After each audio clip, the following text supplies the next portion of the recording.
Robertson, making his first major league start this season.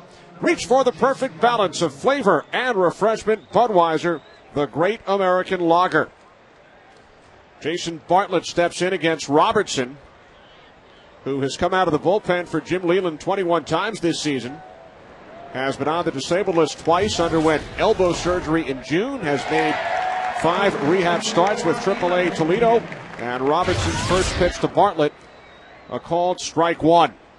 Jason Bartlett 0 for 22 mark in his career against Nate Robertson, and he falls behind of the count here, 0-2.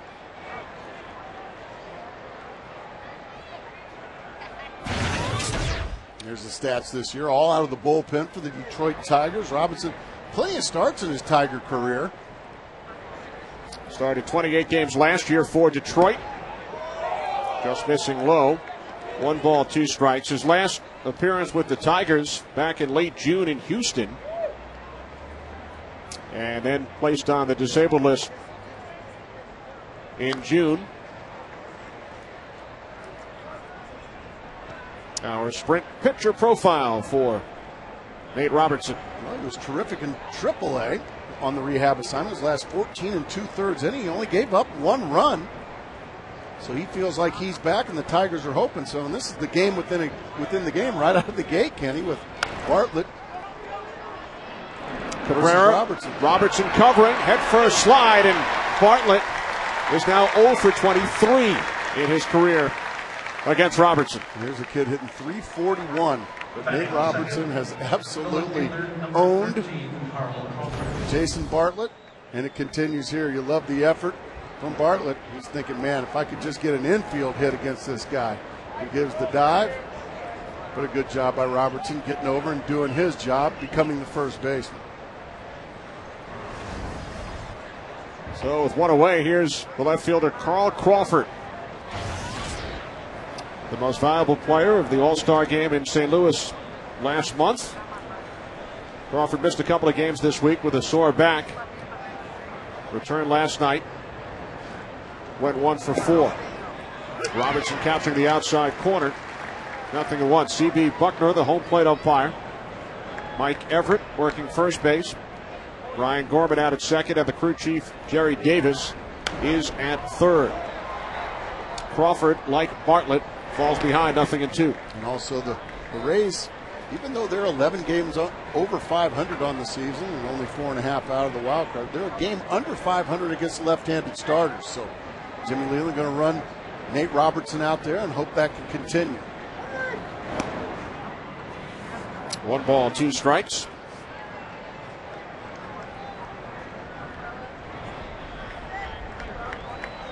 Carl Crawford batting .315, 7th in the American League.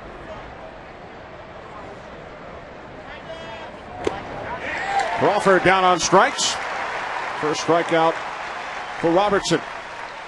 As we check out the Tigers in the field, Rayburn in left, Granderson in center, Ordonez in right.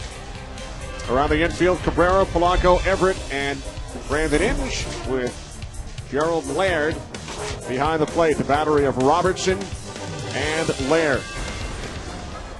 2 up, 2 down here in the top of the first inning, as Ben Zobrist takes a called strike. So Robertson has gotten ahead of the first 3 hitters to start this game. And that's what he has to do, especially at the major league level, Kenny. Into the third baseman charging. A 1-2-3, 11 pitch first inning for Robertson.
David Price getting set for his first career start against the Tigers.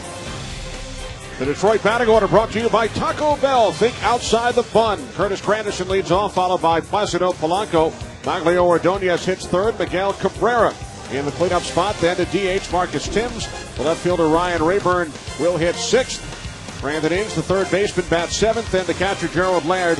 And the shortstop Adam Everett for the Tigers, who have a record of 41-20 here at home this season. And that does not bode well for David Price, who has never won on the road in his brief major league career. He's 6-2 at home, 0-4 away from St. Petersburg.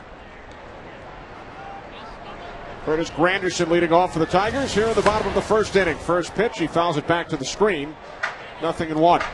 Makes no sense at all. The talent level that David Price brings to the mound every single time. That he's got to find a way to win in enemy territory. Price making his 17th start of the season for the Rays. Began the year in AAA. 8 starts with Durham. Called up in late May. Record of 6-6 for the Rays this year. Missing high and tight. 2-1. Price, the first overall draft pick back in 2007. Turned 24 years of age this past Wednesday. 3-1. And that's what young players, especially when the season starts to get a little late, all of a sudden now their arm has never thrown this many innings. All of a sudden command sometimes can be spotty. Full count with Placido Polanco waiting on deck. Price made 2 relief appearances here in Detroit last September. On the ground to the right side, Carlos Pena with the toss. Price hustling over, and he just beats Granderson to the bag to record the out. Batting second, the second baseman, number 14, Placido. Price is numbered. This is a kid that was in A-ball last year and got all the way to the big leagues in the matter of about 4 months. So obviously the stuff is tremendous from David Price. The stuff is in the low to mid 90s, along with a really good breaking ball. And he's working on a changeup. What he has to worry about is his command, and especially with the fastball. You have to be able to throw your fastball for strikes about any time you want at this level, at the major league level, Kenny. If you don't, you're going to fall behind 2-0, 3-1. That's when you get hit hard. A sprint pitcher profile for David Price, who was terrific in the postseason for the Rays last October. Placido Polanco takes a called strike, 0-1. 1 out, bottom of the first inning. Polanco falls behind, 0-2. That was the changeup. That's the pitch that Price has really been trying to work on. Hadn't developed enough confidence in it yet to make it a true weapon. But he'll use it early in if it's not a big situation. The 0-2 from Price. Polanco got a piece of it.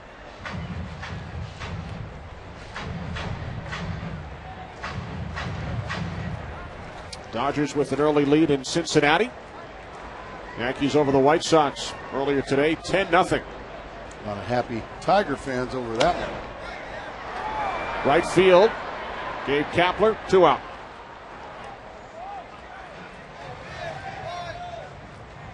And Mark, happy Lions fans exiting Ford Field just across the street. Lions picking up their second victory in 3 games during the preseason. Lions fans starving for a regular season victory. They're heading over to watch their Tigers now, their first place Tigers. A sports doubleheader on a beautiful Saturday afternoon in Detroit. Here's Maglio Ordonez. Takes ball 1 low and away. You ever seen a game over at Ford Field, home of the Lions? I have. Beautiful Beautiful stadium.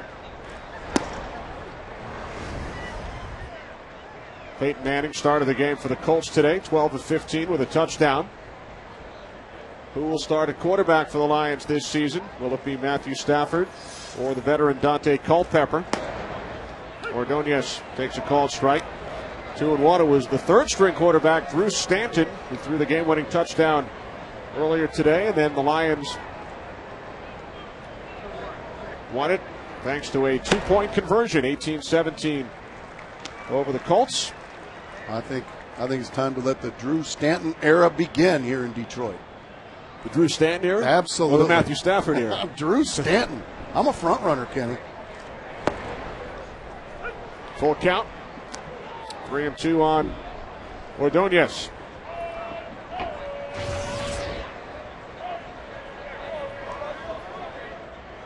Payoff pitch from Price in for a called strike 3.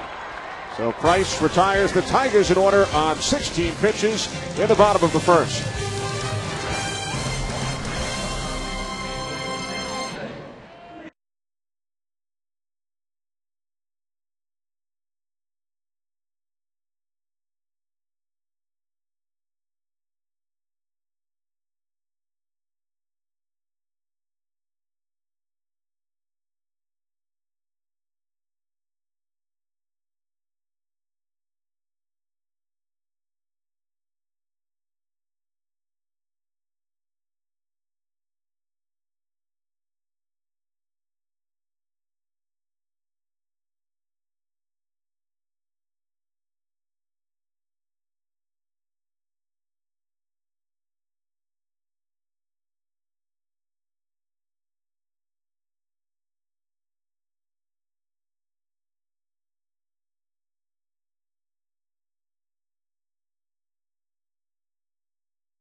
Saturday Baseball, presented by Gillette Body Wash, is sponsored by Sprint. Get more done with Nextel Direct Connect, only from the Now Network. By Taco Bell, think outside the bun. And by the new Taurus from Ford. Drive one. Top of the second inning here in Detroit as Pat Burrell takes ball one from Nate Robertson, making his first start of the season for the Tigers. Started at least 28 games marked for Detroit each of the last 5 years. Hard hit to the shortstop, Adam Everett, can't come up with it. And Pat Burrell is the first base runner of this afternoon's game. I'm sure that will go as a error, and that one took a big old bite out of Adam Everett. A hard hit ball, got the in-between hop. He took it on the meat hand. It looked like the meat thumb. 13th error committed by Everett this season. So the leadoff man is on for the Rays here in the second inning. Here's the former Tiger Carlos Pena, who leads the American League with 37 home runs. Tied for third in all of baseball. Tigers employing a shift in the infield, with the shortstop Everett playing behind second base and the third baseman Inge at the regular shortstop spot.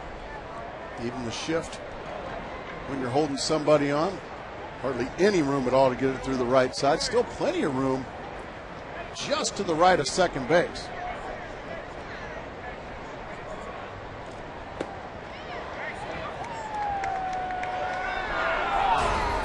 Carlos Pena with more home runs marked than singles this season. Wow. Pretty amazing. That didn't quite sound like my career.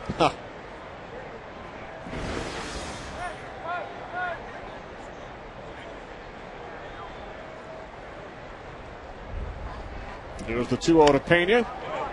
On the ground to the right side. Pena's safe at first. as the Tigers get the force at second. So they exchange base runners with one away. And that's why you put the shift on Pena. Polanco in perfect position for this two-hopper. Pena, a big slugger, but he still gets down the line pretty well. Everett turns it, but Pena beats it rather easily.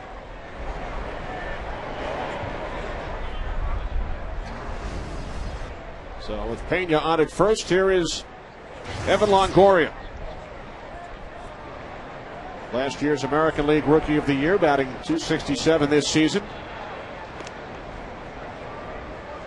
Longoria, 6th in the American League in runs batted in with 88.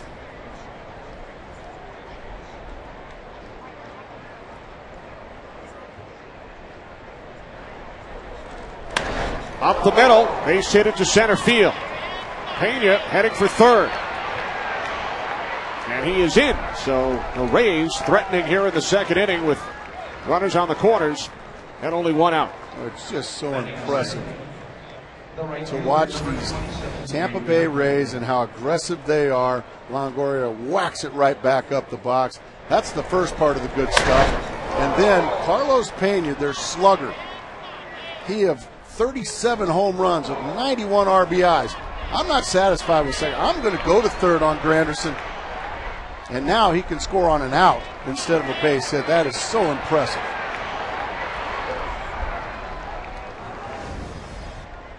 So with first and third, here's Gabe Kapler, who hit a pinch hit home run in the 9th inning last night. Kapler, the former Tiger, drafted by Detroit back in 1995, spent parts of 2 seasons with the Tigers before he was sent to Texas in the Juan Gonzalez deal. All 6 home runs that Gabe Kapler's hit have been off left-handers this year. Hit one here last night in a pinch hit appearance.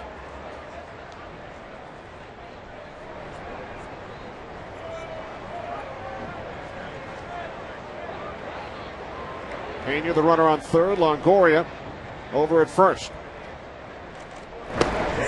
0-2 on Kapler. Yeah, that was a thing of beauty there. That slider right on the back foot. Gabe Kapler. Nothing you're going to do with that one.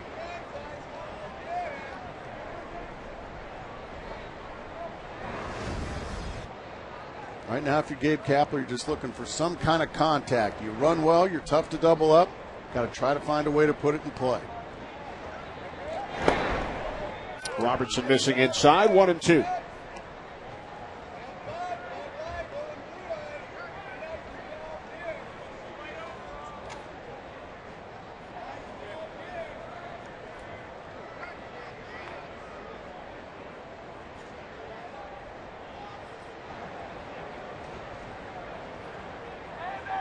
Longoria goes. Kapler strikes out.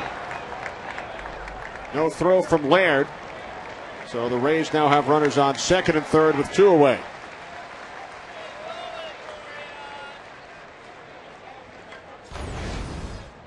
Huge jump by Longoria. Nothing Laird can do, so he does the right thing. Just hang on to it. Don't risk throwing it away. And take the second out.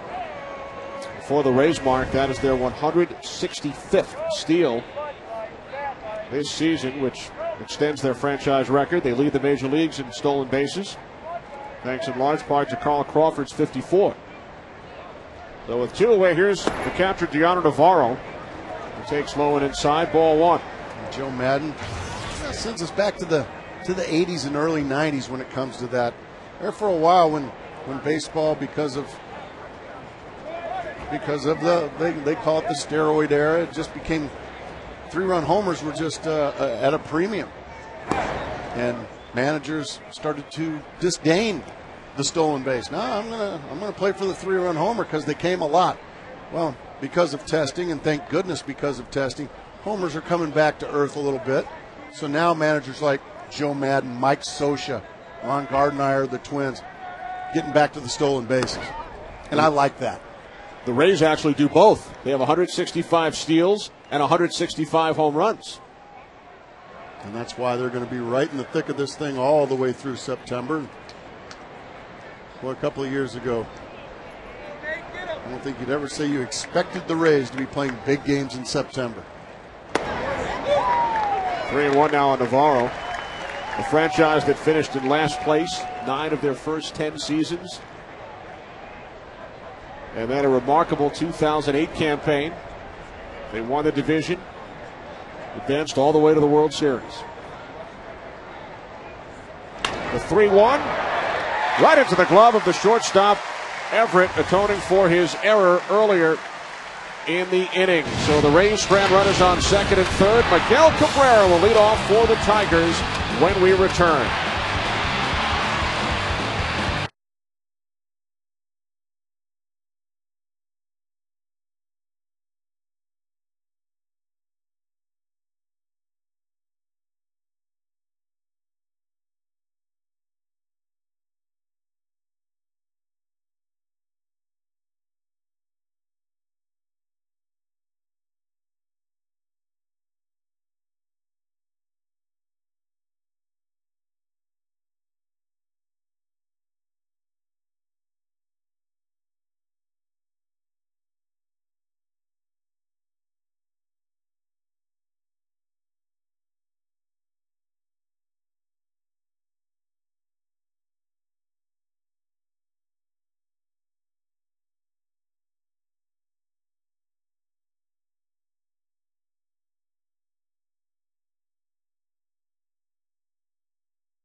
Gillette Body Wash is sponsored by Budweiser. Reach for the perfect combination of flavor and refreshment.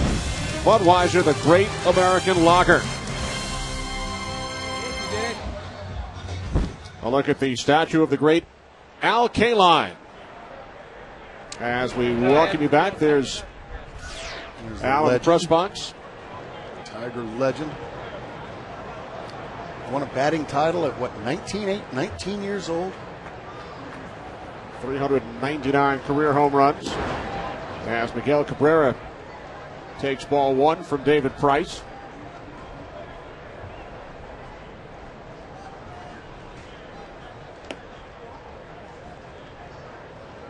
Middle of the order for the Tigers here in the second inning. Cabrera, Timms, and Rayburn. Al Kaline never played one day in the minor leagues. That would have been nice. You would have enjoyed that, right? And I'm going to correct myself. He was 20 years old when he won a batting title. Correct me when I miss those things, will you, Kenny? Come on. You should be used to me missing those things by now. They say that was a swing. First base umpire Mike Everett was checked, and he said that was a swing. Now it's ball three. Cabrera putting up MVP-type numbers this season. 4th in the league in hitting. 9th in home runs.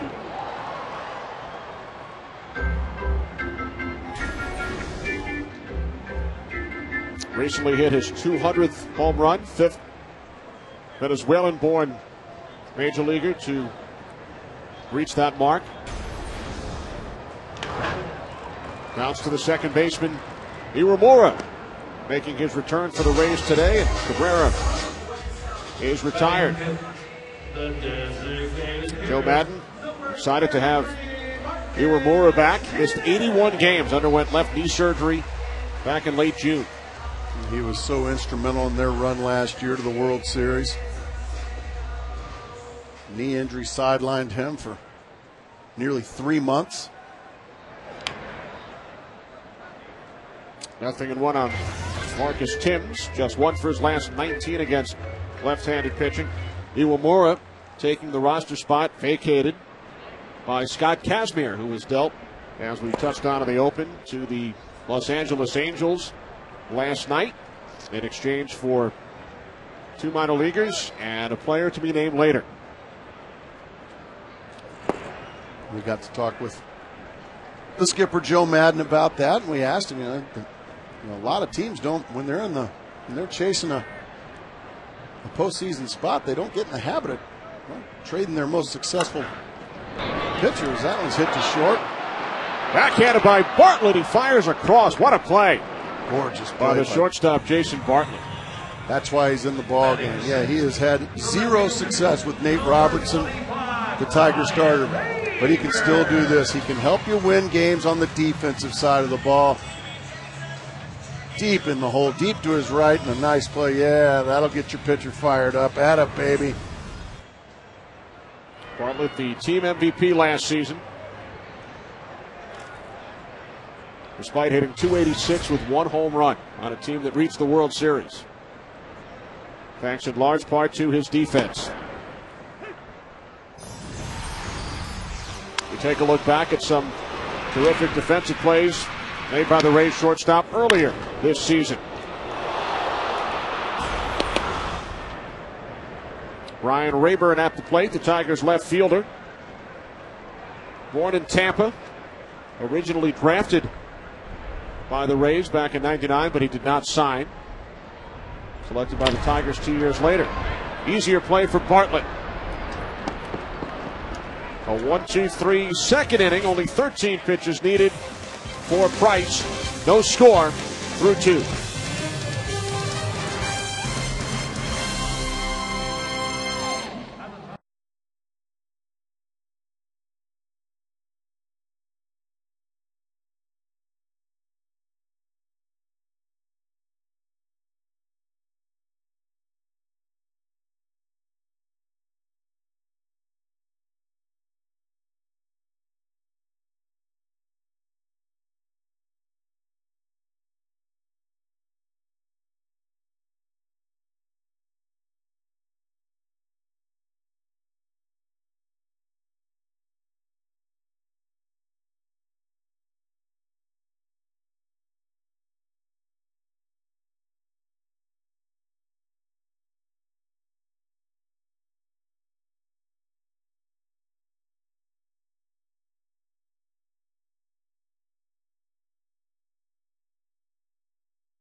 Of Major League Baseball. First at bat for Akinori Iwamura since coming off the disabled list. Played in 11 games with AAA Durham during a rehab stint. And he smacks a base hit into right field. He was 2 for 3 for Durham with an RBI yesterday. The shortstop. And in his first major league at bat since May 24th, he picks up the second Rays hit of this afternoon's game. Well, good to have you back, Aki Iwamura. And well, you just made it look easy. Why waste all those hits down in AAA on a rehab assignment? Come on up and get them up here. So the Rays have the leadoff man on for the second consecutive inning. Here's Jason Bartlett, now 0 for 23 in his career against Nate Robertson. All right, is it going to happen this at bat? When's it going to happen? 341 hitters. Well, they just don't do this against certain pitchers. So when's it going to happen, Kenny? He is due. Only 3 strikeouts, so he's been making contact.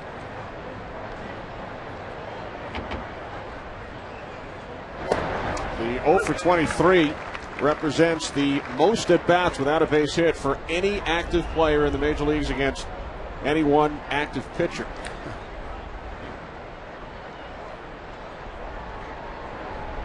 One ball, one strike. Iwamura takes his lead off first.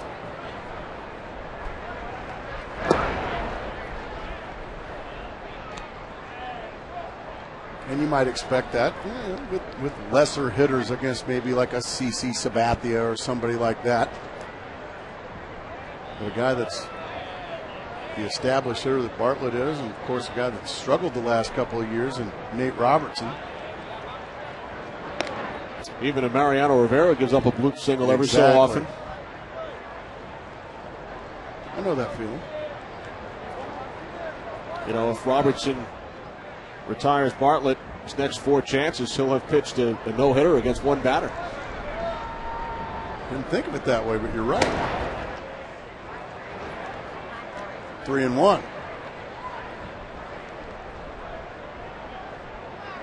Let's see what Joe Madden decides to do with the 3-1 count. The guy that's been around the plate the last few outings, and Robertson. He stays there, and maybe he'll get the ball for this. So Bartlett draws a walk. The left fielder. Rays now have runners on first and second with nobody out. This season, stay connected to MLB on Fox by following us on Twitter. Go to twitter.com/MLB on Fox. Fox Sports is now on both MySpace and Facebook as well. Get breaking news, notes, video clips, and more. Just go to MySpace.com/Fox Sports or Facebook.com/Fox Sports and join the community. Paul Crawford fouling it off the home plate umpire, C.B. Bucknor. 0-1. And that's the umpire-catcher relationship. Right off the noggin there, C.B. Bucknor. Now Laird will go out. Have a little talk with his pitcher. Let C.B. Bucknor shake the cobwebs a little bit. All right, you okay? And it's the same thing when the catcher gets drilled in his mess. The umpire will go out, give him a minute to clear the cobwebs. They're all in this thing together. Bucknor's 11th season in the major leagues. Born in the West Indies. 0-2 on Crawford, who struck out his first time up. First and second with nobody out. Top of the 3rd inning in Detroit. Nate Robertson making his first major league start this season. Made 21 relief appearances earlier. And then 5 rehab starts in AAA. Robertson missing inside. 1-2. Good 0-2 pitch there by Nate Robertson. He needs the strikeout. Gets to 0-2. Bust him with the fastball in. Let's see if he goes to that sweeping slider now to the outside corner. Slow roller. Polanco has only one place to go, and that's first. Both runners advance. Rays now have second and third with 1 out. Well, he went right back inside again with the fastball. He got what he wanted in the out from Carl Crawford, but it's a very productive out. Moving the runners up 90 feet, second and third. So an opportunity for Ben Zobrist, who was not with the club yesterday for personal reasons, making the start in center field today for B.J. Upton, who has struggled against left-handers all season. So Joe Madden thought it would be an opportune time to give Upton the day off. And Zobrist looked at a good changeup there from Robertson to jump ahead 0-1. Tigers are going to concede the run, the middle infielders and the third baseman back. So any ground ball, make it a 1-0 game. And there's a ground ball to the shortstop, Everett. Coming home to score is Iwamura. The Rays take a 1-0 lead. Nice pickup over on the other end from Miguel Cabrera on the errant throw from Adam Everett. And just like that, the ground ball does make it a 1-0 game. Watch the pickup on the end into the dirt. Nice play over there by the first baseman to keep it as an out. RBI number 70 for Ben Zobrist. Bartlett held at second with 2 outs. Here's Pat Burrell, reached on an error his first time up. Fastball missing high. Ball 1.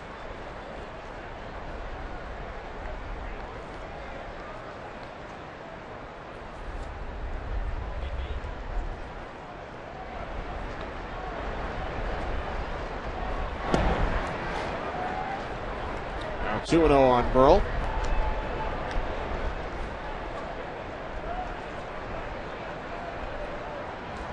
Burrell batting in the cleanup spot for the 4th time this season.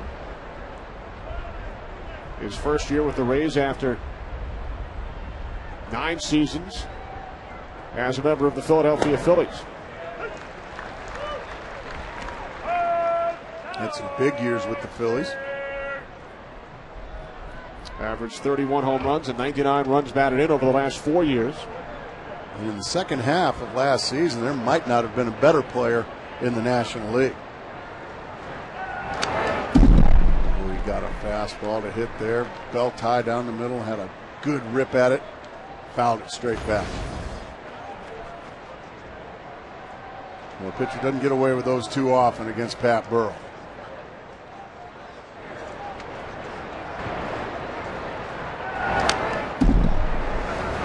Now the 2-2 from Robertson. Check swing, but the ball gets away from Laird.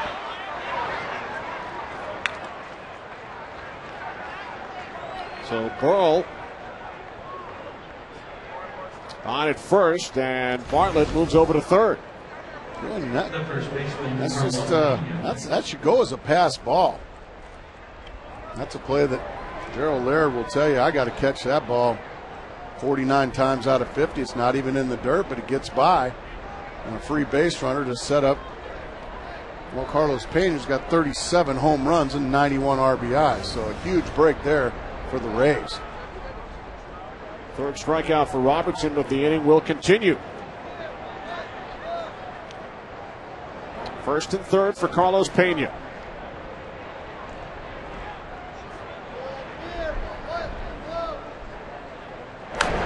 Pena swinging at the first pitch, fouls it back, 0-1. Pass ball charged to Laird.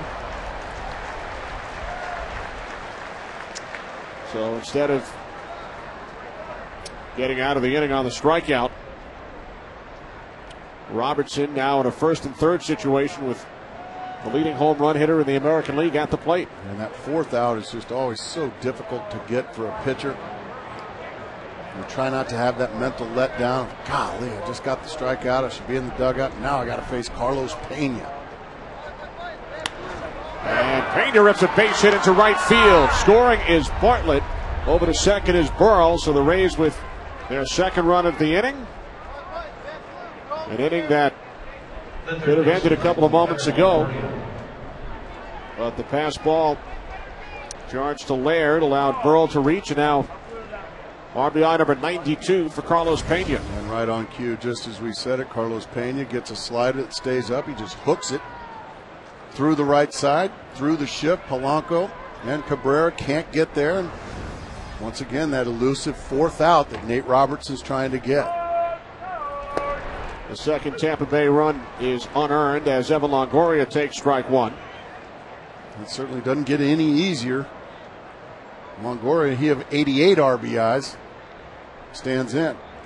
Tigers have now given the Rays 2 extra outs over the first 3 innings. The error charged by Everett in the second did not lead to a run. And now the pass ball here in the 3rd inning.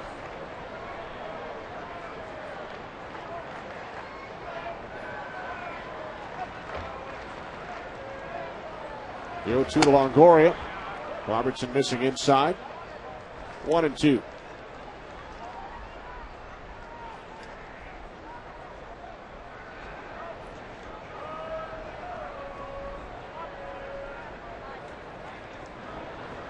First and second, 2 outs.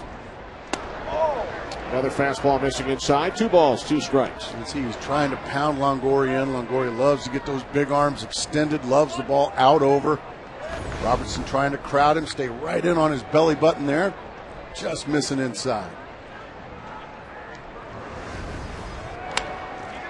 On the ground to the third baseman, Inge. Tigers get the fours at second, but the Rays score 2 runs on 2 hits and a pass ball. Lead the Tigers 2-0.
Albert with Mark Grace. David Price has retired the Tigers in order in each of the first 2 innings. He's thrown only 29 pitches. And now will face the bottom of the order with third baseman Brandon Inge leading off for the Tigers.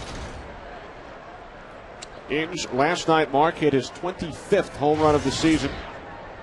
A long, long ball to left center field here.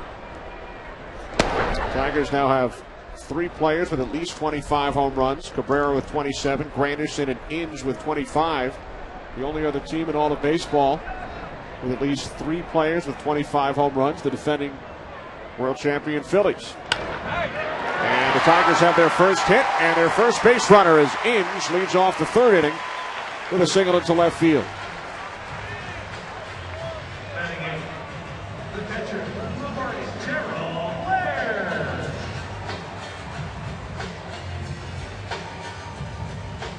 Now Price will face Tigers catcher GERALD, who drove in 2 runs in last night's game for Detroit. I'm sure he'd love to make up for the pass ball that led to a run in the top of the 3rd inning here.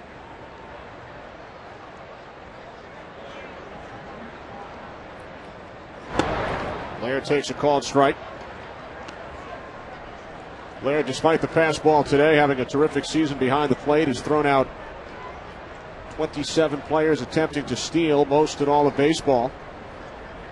Native of Westminster, California. Spent the last 6 years with the Texas Rangers. Lays down the bunt. And Laird is safe at first. He beats it out. Inge moves to second. Something you don't see very often. A terrific defensive catcher in Gerald Laird with the pass ball, then dropping a blueprint of a bunt down the third base line. Longoria makes a nice play. And Gerald Laird on his horse. He beats it. You see Longoria does everything he can. Gerald Laird getting down the line nicely, so it's first and second here with nobody out, and now the Tigers cooking up a brew in their half of the third. So Laird, who committed the pass ball, is on with the bunt single, and now Everett, who committed the error in the second inning, with a big opportunity with first and second and nobody out. Everett, like Laird, drove in 2 runs last night. And he lays down a bunt. And Everett is thrown out. Both runners advance.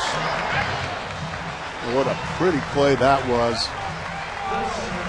Jim Leland deciding to go with some little ball here in the American League.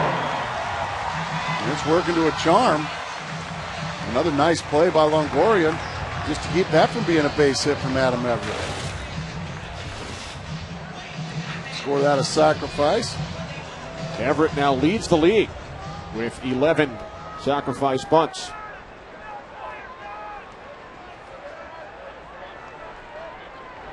So second and third, only 1 out. Inge down at third. Laird is the runner on second with Curtis Granderson at the plate. Granderson grounded out to the first baseman Pena, his first time up.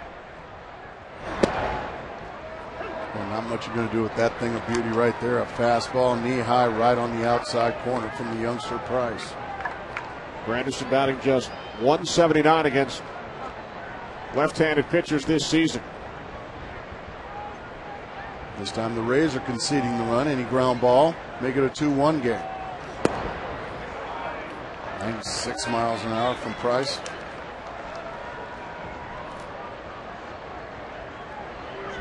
Upton out of the lineup today. We mentioned he's been struggling against lefties all year long.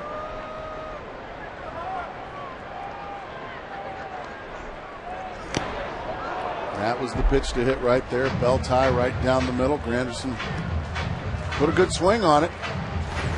And all he could do was nick it foul. That's the pitch to do some damage on. I mean, that is belt high right down the middle. That's a ball that Granderson can hit in the seats. Instead, it's just a 1-2 count, and he's set up for a slider. Ball, strike 3. You rarely get a mistake twice in the same at-bat, and that was the case there. Granderson let Price get away with strike 2. Then he got a thing of beauty right on the outside corner. It was not a slider, Kenny. It was another fastball, perfectly placed. And that's just going to gobble up any left-handed hitter. Second strikeout for Price. So with 2 away, here's Polanco. Fly to right his first time up. Second and third, 2 outs. Swings at the first pitch. The second baseman, Iwamura, is called off by Kapler. And the Tigers are retired in the third. They strand 2. It's the Rays 2-0 through 3.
Valspar Paint. Valspar, the beauty goes on. By Zantac. Heartburn, attack it. Zantac. And by Chevy. 2-0 lead for the Rays. Tigers won the series opener last night, 6-2. Scoring 5 runs in the 4th inning. Gabe Kapler takes a called strike. Kapler came to the plate with 2 on and 1 out in the 2nd inning and struck out. He leads off the 4th with a base hit into center field. We spoke moments ago with Tigers skipper Jim Leyland. Jim, Nate Robertson's first start of the season for the Tigers. Your thoughts so far? Well, he's doing okay. You know, we had one tough play there, whatever. It came up on him. It was a tough error probably. And then, you know, the last inning we got the little strikeout and pass ball. But he's doing okay. Thanks, Jim. Best of luck. Okay. And Jim referring to what we've been talking about, That's the exactly 2 right. extra outs due to the error and the pass ball. And when you're a first place team, your manager's not real happy when those kind of things happen.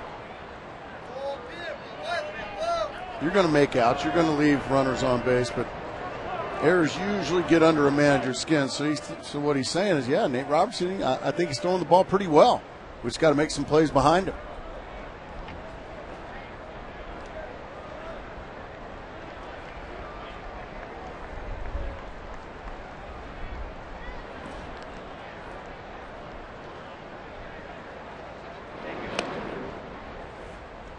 Also, what that does, Kenny, when you don't make the plays behind a guy that's making his first start of the season at the major league level, you can't really expect Nate Robertson to go 7 or 8 innings. So what happens when you're not making the plays, it causes him to have to throw extra pitches, and you can't lengthen his starts. Kapler goes. The throw from Laird is not in time. Gabe Kapler has his 5th steal of the season. Oh, what a great throw by Gerald Laird, but just too good a jump from Gabe Kapler. The old guy still runs really well. You saw the great jump. Laird still almost got him. Watch the throw. I mean, he just gets rid of it quickly, puts it right on the button, but Kapler just gets that left hand in there in time. Second steal today for the Rays. Now the 2-0 to Navarro. Takes a called strike, 2-1.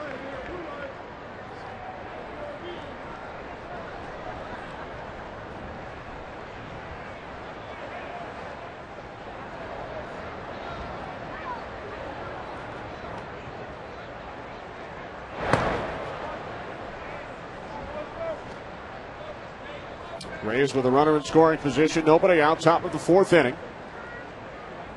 They scored 2 runs in the 3rd. RBIs by Zobrist and Pena.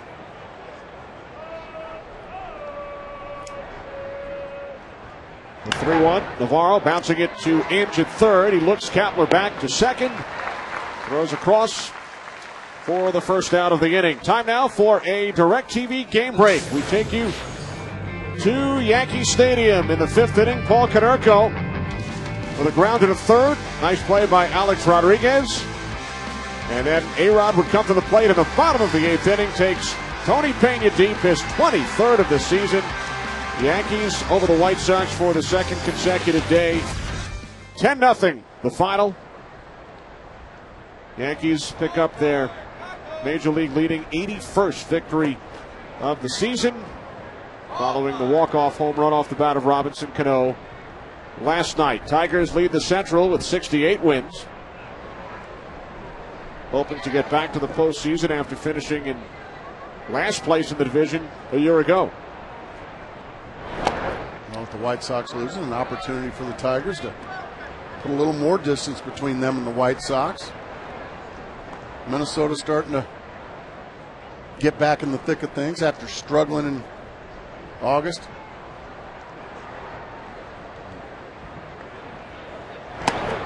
Two and one on Iwamura. White Sox now 1-5 during their road trip to Boston and New York. Certainly that's not a piece of cake of a road trip, but Ozzie Guillen got to find a way to get a little more out of his very talented crew on the south side of Chicago.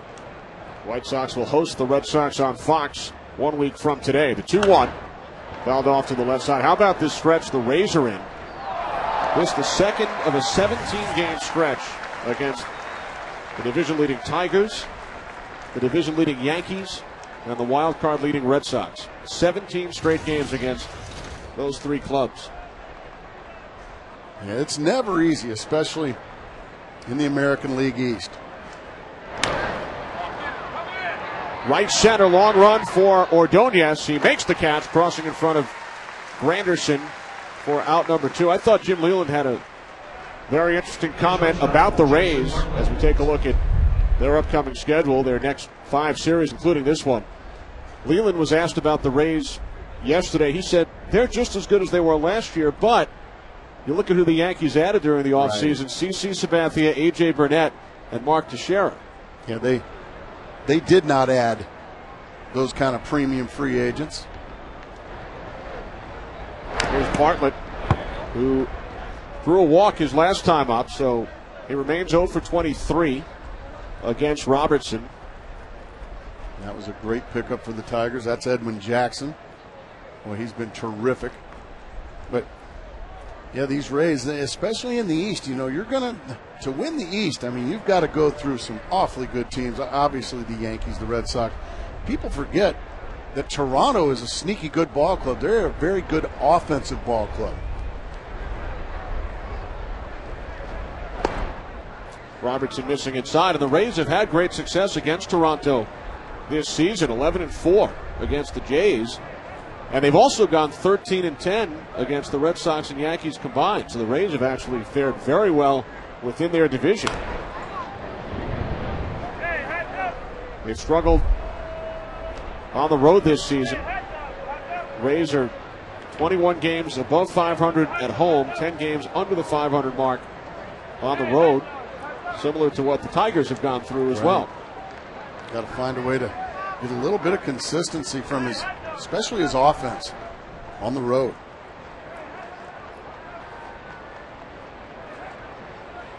The 1-2. Bartlett pops it up in foul territory. Cabrera now has to move to his right, and he can't make the play. He ran too far to his left and then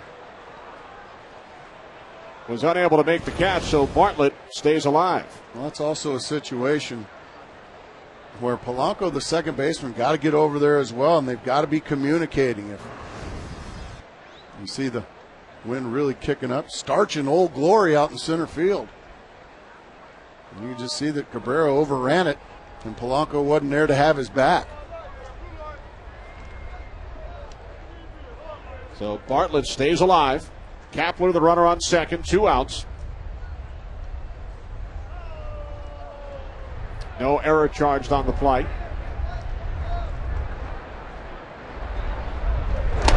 Fastball missing high and tight. 2-2.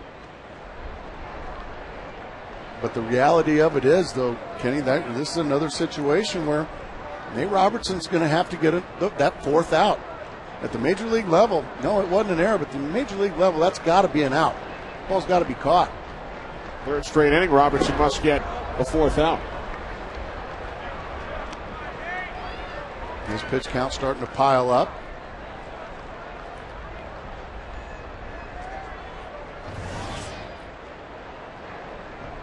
You see, he's about to throw pitch number 70 with 2 outs here in the 4th inning.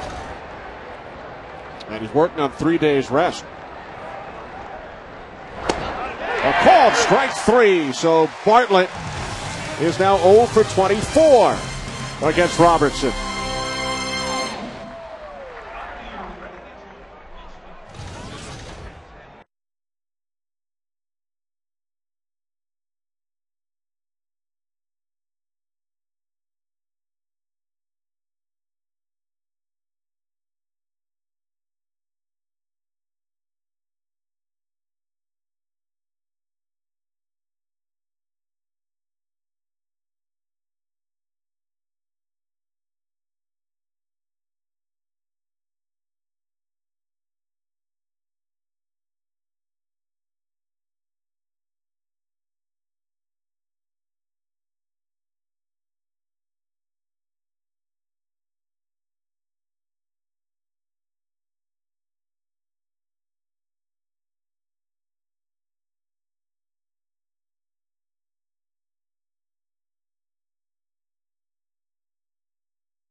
the author of All You Can Be.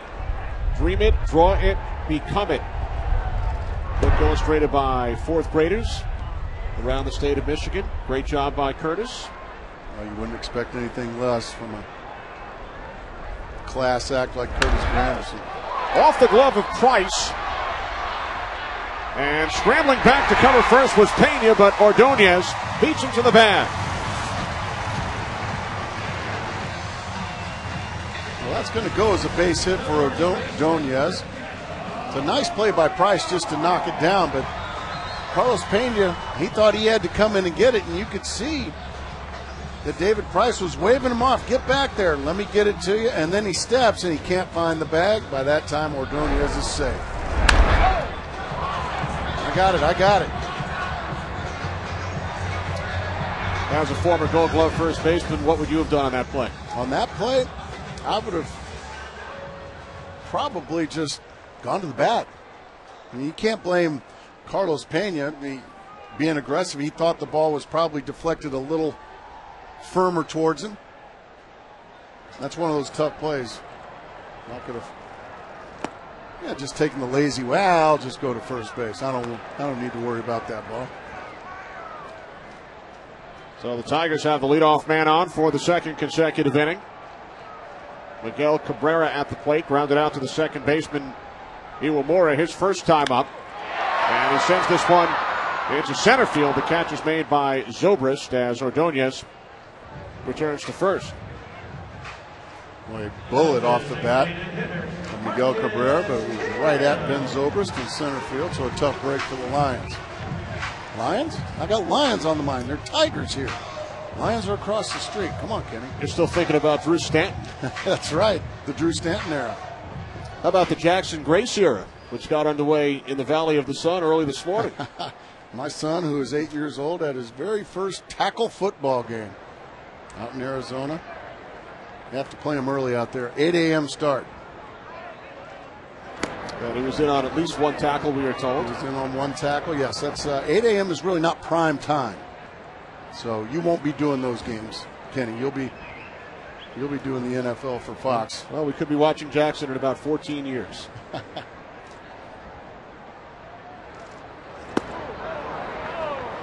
Chris Long, the son of one of our colleagues at Fox, Howie Long, as Zach Miner is up and throwing in the Tigers' pen. Chris Long had to start somewhere, right? That's true. That's very true. But, yeah, Jay, and he loves it too. 8 years old, tackle football. Never thought I'd see that day.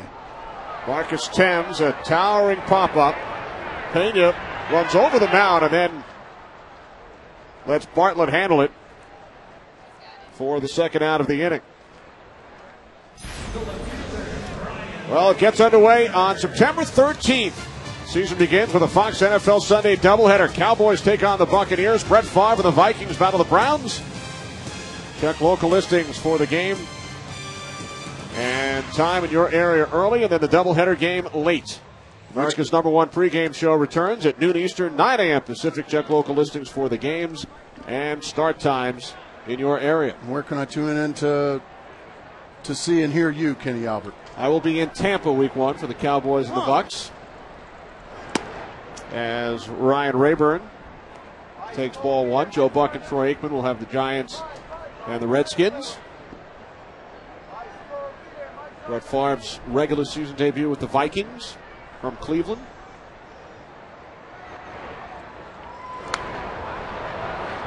And 1-1 on Rayburn. Ordonez the runner on first with 2 away. So Jackson made his debut in tackle football. Yes, he did. Your younger son Preston playing some flag football this afternoon. Flag football, yes. One plays for the Cowboys, the other plays for the Outlaws. So hopefully he won't grow up to be an outlaw just this year. But perhaps a Cowboy. Right center field, long run for both Kapler and Zobrist, and the catch is made by the center fielder Zobrist. Tigers are retired in the 4th. Carl Crawford will lead off for the Rays. When we return, Tampa Bay leading 2-0.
As we head to the 5th inning here in Detroit, a look at the Rays in-game box score brought to you by Hyundai, introducing the all-new 306 horsepower rear-wheel drive Hyundai Genesis Coupe. Rays scoring both of their runs in the 3rd inning. Zobrist and Pena with RBIs. Carl Crawford 0 for 2 today will lead off against a new pitcher for the Tigers, 27-year-old right-hander Zach Minor, on in relief of Nate Robertson. On the first pitch from Minor, Crawford grounds out to the shortstop Adam Everett. So Crawford is now 0 for 3. The center fielder. Well, Nate Robertson, his afternoon's over, but I thought he threw the ball well. His manager, Jim Leland, thought he did okay. Had a couple of errors behind him, only the 1 earned run. I think Jim Leland, if at the end of the day, he'll look back and be pleased with what he got out of Nate Robertson. Now he's going to turn it over to Zach Minor and the rest of the Tiger bullpen. Minor facing Ben Zobrist, who takes ball 1. Tigers mark are 3rd in earned run average in the American League. And when you look at their offensive numbers, 12th in batting average, 11th in runs, 14th in hits. As Zobrist takes strike 1, you ask the question, how are they in first place? And pitching is a big reason why, led by Justin Verlander. You talked about Edwin Jackson earlier. Jared Washburn coming over from Seattle. And 20-year-old Rick Porcello, who won for the 11th time this season last night. They have been an amazing crew. They've got a tremendous closer in Fernando Rodney. Their bullpen has done a very good job. Brandon Lyon has been a big pickup from the Arizona Diamondbacks the last couple of years. 2-2 on Zobrist. The RBI ground out to the shortstop Everett, his last time up. Right back to the box. Snatched by Minor. And tossed to Cabrera, 2 away. The designated hitter, Pat Burrell. Mark time now for our Gillette Power Trivia question. Who has the most pinch hits in the history of the American League?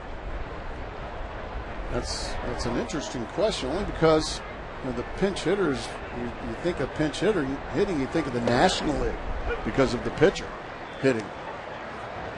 Guys like Manny Mota, Lenny Harris. Yeah, Vic Davalillo, Lenny Harris, John Vanderwall. Matt Stairs now with the Phillies. Yeah, they did most or all of their damage in the National League, the American League. Would you like a hint? I would love a hint. He is in the ballpark today.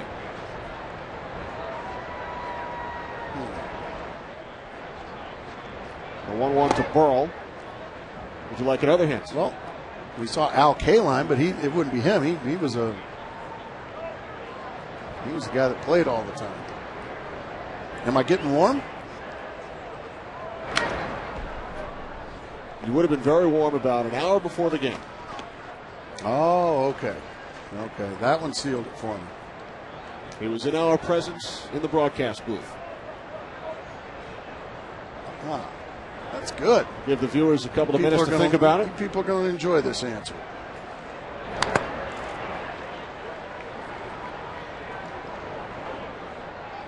Two balls, 2 strikes. Burrell has reached base twice, once on an error and once on a pass ball.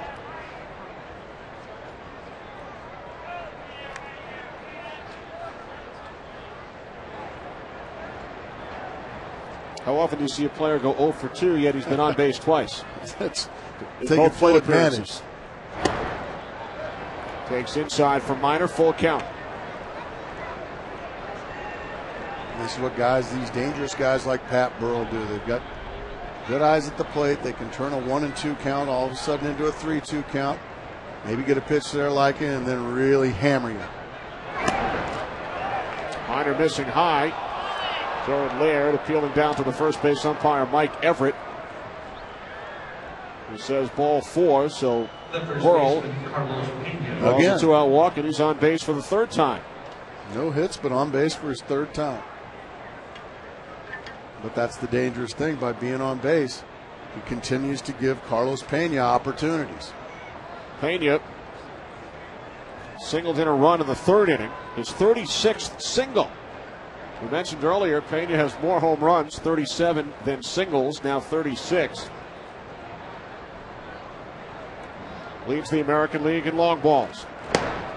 And Marty Aronoff, our statistician extraordinaire, pointing out that during the course of your career, Mark, you had almost 10 times as many singles as home runs. That doesn't surprise me a bit. 173 home runs, over 1,700 singles.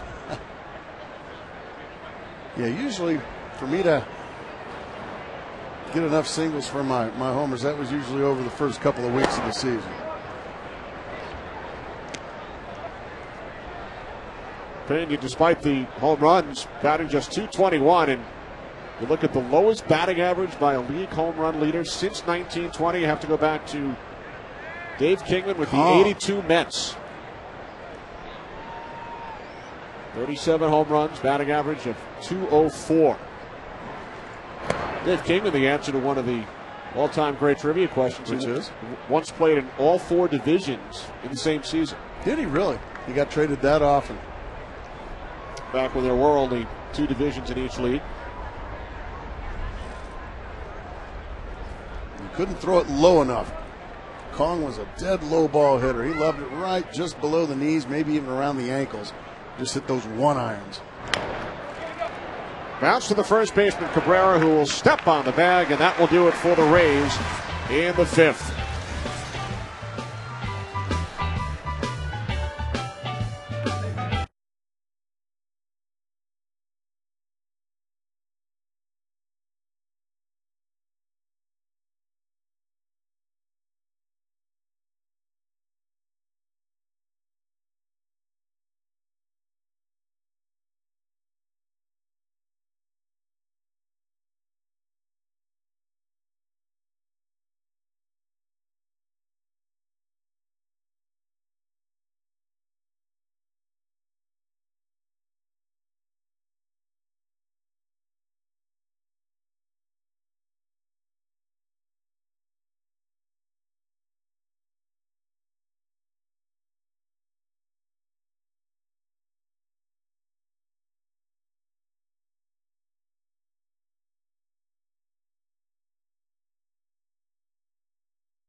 Wet Hydra Scrub Body Wash, a powerful clean without dry skin.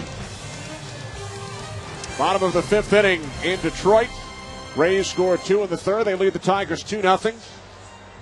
David Price looking for his first career victory on the road. Has allowed only 3 base runners over the first 4 innings. Will face the bottom of the Tigers order here in the 5th.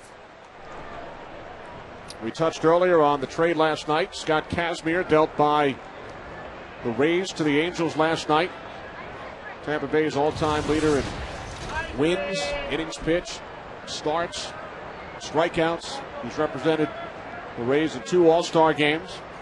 As Inge takes ball 1, and Joe Madden told you during our open, by no means is this a white flag situation. Right. We have pitching depth. Longoria, long throw across, and it's scooped up Nice play by both Longoria and Pena to retire Brandon Inge. Well, two of the better defensive first basemen in the American League on display here, and two of the better third basemen. This time, Longoria robbing his fellow third baseman, Brandon Inge, of extra bases. Nice play on both ends. All his momentum going towards the Tiger dugout, still gets enough, and look at the pretty play on the other end by Carlos Pena. So with one away, here's GERALD Laird, bunted for a base hit his first time up. The deal does give the Rays flexibility, right, payroll-wise over the next couple of years. And from an Angels standpoint, they get a pitcher who started games 1 and 5 of the World Series last year. He's worked with pitching coach Mike Butcher, the former pitching coach in Tampa. And he's 4-0 this season against the Yankees and Red Sox combined. Kazmir 2-0 against Boston, 2-0 against the Yankees, and he's had terrific success against Boston throughout his career, and those are possible playoff opponents for the Angels. And the Angels have had a little trouble over the years with the Boston Red Sox, have had zero trouble with the New York Yankees in the postseason. But the thing that you're happy about for Scott Kazmir is he went through the struggles with this young Rays organization.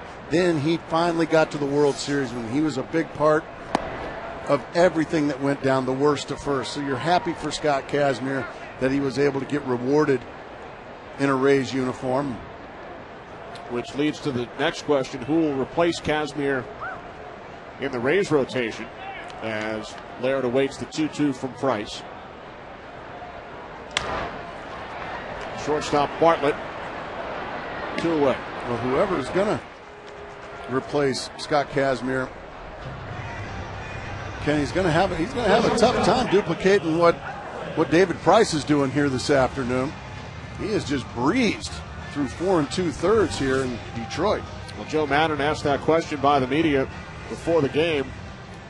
Indicated the Rays will make a decision by tomorrow. It will most likely be either Andy Sonnenstein, who won 13 games for the Rays last year, or a young 6'5" right-hander named Wade Davis, a former third-round draft pick who has won 10 games in AAA this year. They will most likely both be with the club come September 1st when rosters expand in just a couple of days. And Wade Davis, a second cousin of your former teammate with the Cubs, Jody Davis. Jody Davis. We'll try to spit that one out again. I'll tell you what, it's just becoming more and more as I continue my retirement from baseball that I'm playing against, I'm now broadcasting a lot of games where guys that I played against their dads, with or against their dads, and I don't know how happy I am about that, to be honest with you, Kenny. I guess I'll just have to deal with it. Well, 2-2 now on Everett. Well, I'll be able to say the same thing when I call Jackson or Preston's first NFL game in about a decade and a half. I used to work with his dad back in 2009.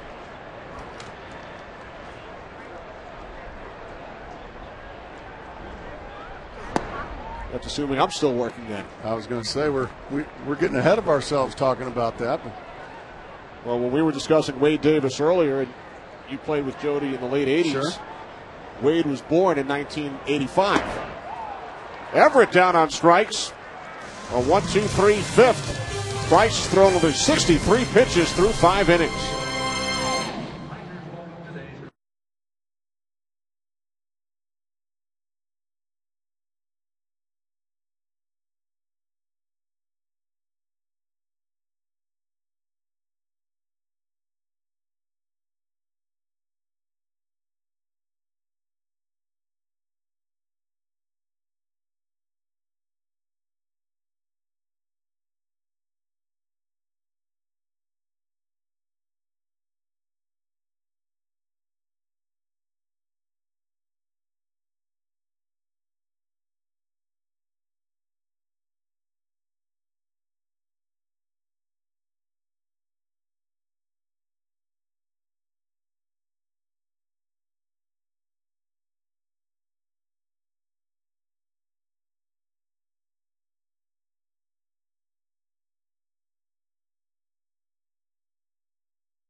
Sponsored by DirecTV. Follow your favorite team no matter where you live with NFL Sunday Ticket on DirecTV. By Miller High Life, good honest beer at a tasty price. And by Calouette.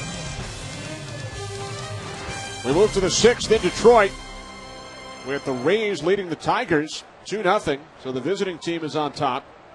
On this day after, 14 home teams won their games last night. Evan Longoria takes a called strike. Of the 15 games in Major League Baseball last night, the San Diego Padres, the only road team to come away victorious over the Florida Marlins.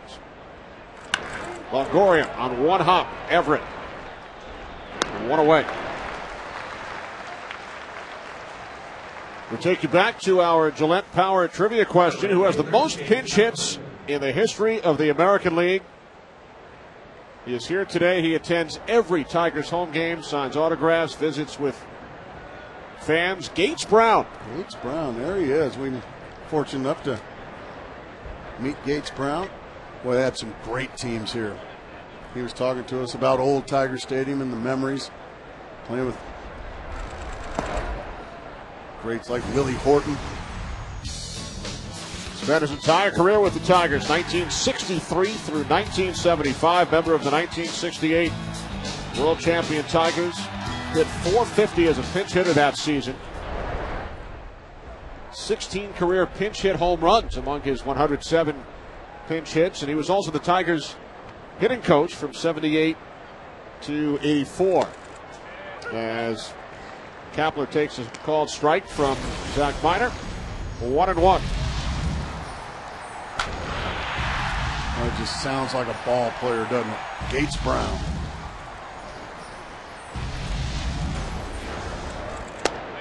Now 2-1. You can't slip anything by Marty Aronoff, who was reminiscing earlier about the game on August 7th, 1968. Marty reminds us that Gates was not in the starting lineup that day, grabbed a couple of hot dogs from the clubhouse. Okay. He was then sent up to pinch hit. He hid the hot dogs in his shirt, hit a double, slid into second base head first. When he got up, he had mustard, ketchup all over his jersey, the hot dogs, and he was fined $100. Oh, Gates, you got caught. Drill to deep left field off the bat of Kapler. And it is a foul ball. Just foul. You can see Jack Miner shaking his head like, boy, I got away with that one. And he's right, he did. I mean, this is belt high right down Broadway. And Gabe Kapler got a heaping helping of it, but it was about 5 or 6 feet foul, as you can see.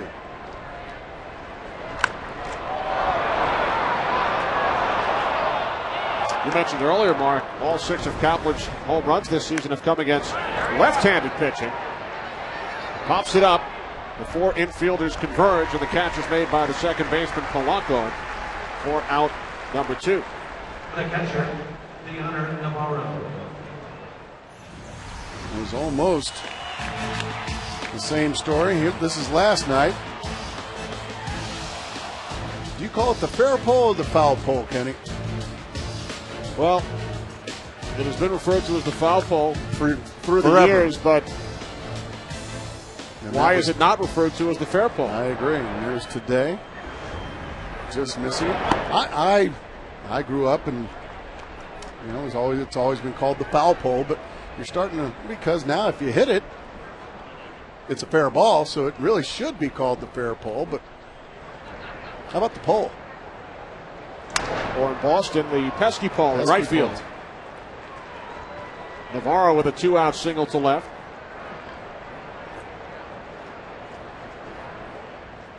The second baseman, Takanori Iwamura. Nice piece of hitting here. He gets a change up on the outside part of the plate and just swats it over there to the left side. Doesn't try to pull it. And he's a 2-out base runner. With Iwamura at the plate. Aki making his return today from the disabled list. He is 1 for 2. Scored the Rays' first run back in the 3rd. We chatted with Jim Leland earlier, and he asked us to send along his best wishes to Don Zimmer, the Rays' senior baseball advisor, who will undergo back surgery this Wednesday. The first manager I ever had at the major league level. Don, I know you're watching. Popeye, good luck, pal. You know, he's so doggone ornery. Back surgery's not going to keep him down, Kenny. I can promise you that. He'll find a way to get the satellite feeds from Aqueduct and Bay Meadows and Del Mar. He'll be just fine. But Zim, we're thinking about you, pal, and Jim Leland wanted us to send you his best wishes as well. And baseball needs guys like him, Kenny. Don Zimmer made his major league debut with the Brooklyn Dodgers in 1954. 55 years ago.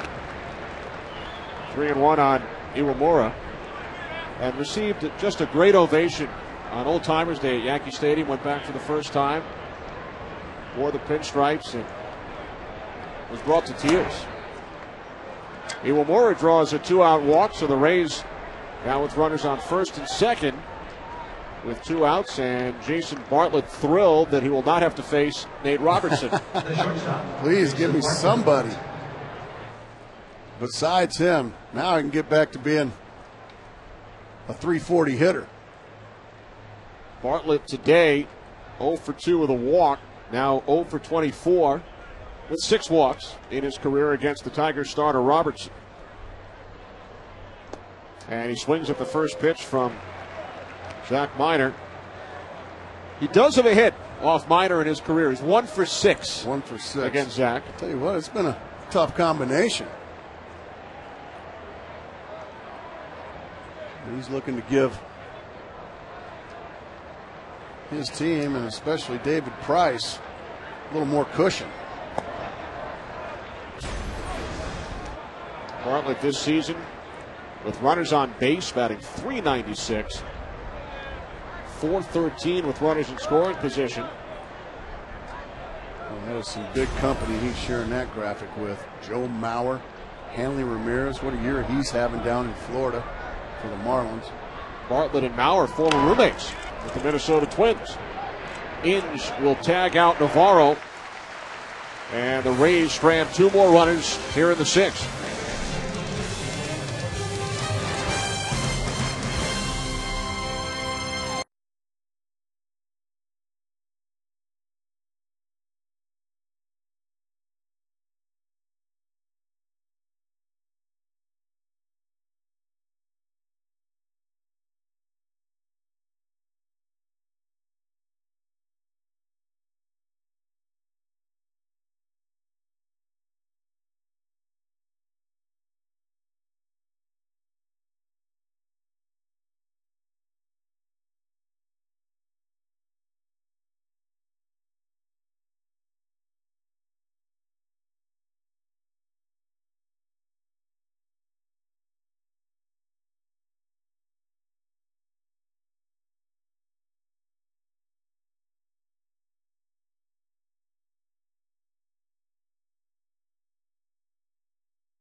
Tigers 2-0. Our Flomax replay. Top of the 3rd inning with Pat Burrell at the plate. Burrell strikes out, but the pass ball committed by the catcher GERALD Laird allows Burrell to reach. And the next batter, Carlos Pena, would drive in the Rays' 2nd run. So the pass ball extending the inning. And the Rays added to their lead. And when you're dealing with a pitcher's duel, and that's what we've got here, Kenny, 2-0 in the bottom of the 6th. Every little mistake you make just becomes paramount. David Price outstanding through 5. Curtis Granderson looking to bunt his way on. Price in his last start on Sunday tied his career high, went 7 innings, threw 114 pitches. He retired the last 10. He then retired the first 6 today. So Price retired 16 in a row over 2 starts. He's allowed 3 hits so far in this game. We talked about his command. If he has his command, that's when he excels. He's been just terrific today. No walks. Granderson 0 for 2. Broken bat. Loop. Base hit. Into shallow right field. So the Tigers, for the 3rd time today, have the leadoff man on.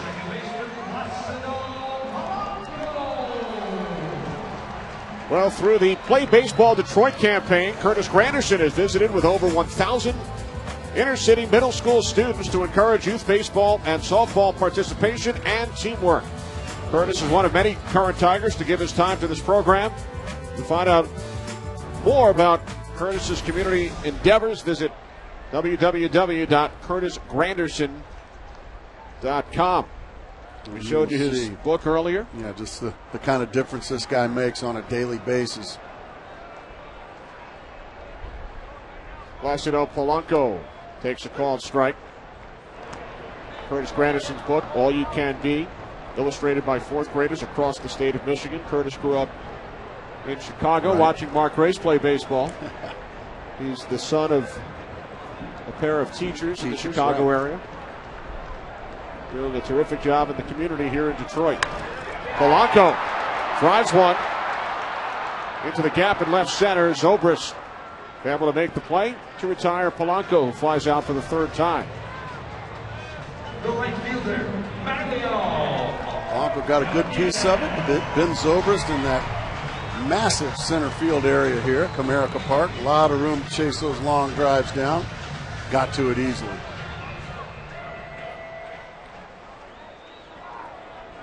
Dodgers leading the Reds 5-4. Yankees over the White Sox 10-0. Mets and Cubs tied at 4 in the 5th. Here's the former White Sox, Maglio Ordonez. And we were told that Ozzie Guillen blasted his club after their loss today. 10-0 loss at Yankee Stadium.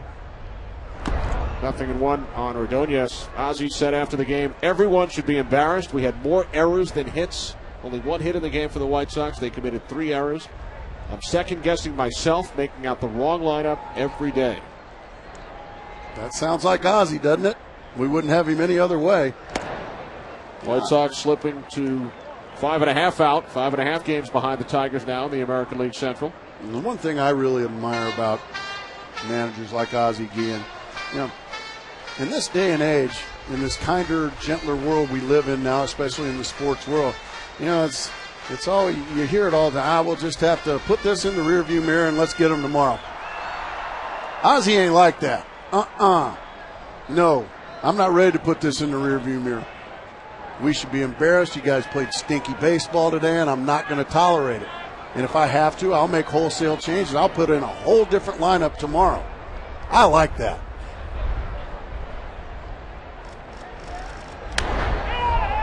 One and two now on Ordonez. Ordonez spent 8 seasons with the White Sox. White Sox and Red Sox next Saturday on Fox from U.S. Cellular Field.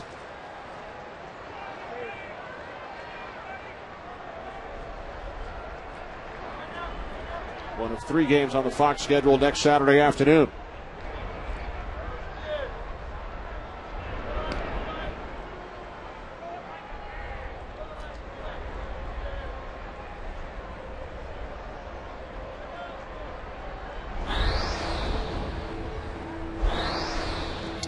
Mark, you'll be in Baltimore. Orioles and the Texas Rangers. And the Brewers host the Giants. Texas, 5 out in the division. Second in the wild card race behind Boston. good to see the Texas Rangers having some success again. Been a while for them. They have not been to the postseason since 1999. Manager Ron Washington, pitching coach Mike Maddox, done a terrific job. Fabulous job. You said pitching coach Mike Maddox, what a difference he's done with that Texas pitching staff as Granderson goes. And Granderson will head back to first. Scott Kazmir and the Angels in first place in the American League West. You think that's how they're saying it out there? Scott Kazmir and the Angels? That's how they're saying it in Tampa. Exactly. By the way, how do you like Joe Madden's jet black hair? Well, I said, well, you know, you're pretty gray. He said, I'm not gray, I'm white. I am white-haired. But he's not anymore. I mean, it kind of looks like he took a black Sharpie and just kind of did it, doesn't it? Well, the Rays referring to this road trip as their Ring of Fire road trip in honor of Johnny Cash. He even darkened his shades, his glasses. You call it the Walk the Line tour? Pena. Rays get the force at second, and the throw back is off the mark. So Ordonez will head down to second base. That's one probably if Jason Bartlett had it to do all over again, he would just probably stick it in his pocket. Trying to hit a moving target. Price really wasn't there anyway. Then he's also being taken out cleanly by Curtis Granderson, so that'll go as an error. And an extra 90 feet goes Magglio Ordonez. The Tigers in-game box score brought to you by Hyundai. Introducing the all-new 306 horsepower rear-wheel drive Hyundai Genesis Coupe. Tigers with only 4 hits in the game. No extra base hits. They have a runner on second base now for only the second time. But their best hitter and their best RBI guy with an opportunity to tie the ball game up here with one big swing of the bat. Miguel Cabrera 0 for 2. Fastball missing away, ball 1.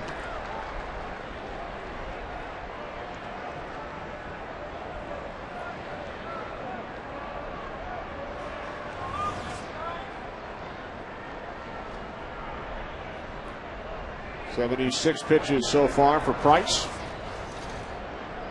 1-0 to Cabrera, fouled off to the right side.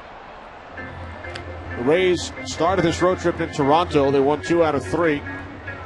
And when Joe Madden showed the customs agent his passport, she looked at the picture and said, "Is that your dad?"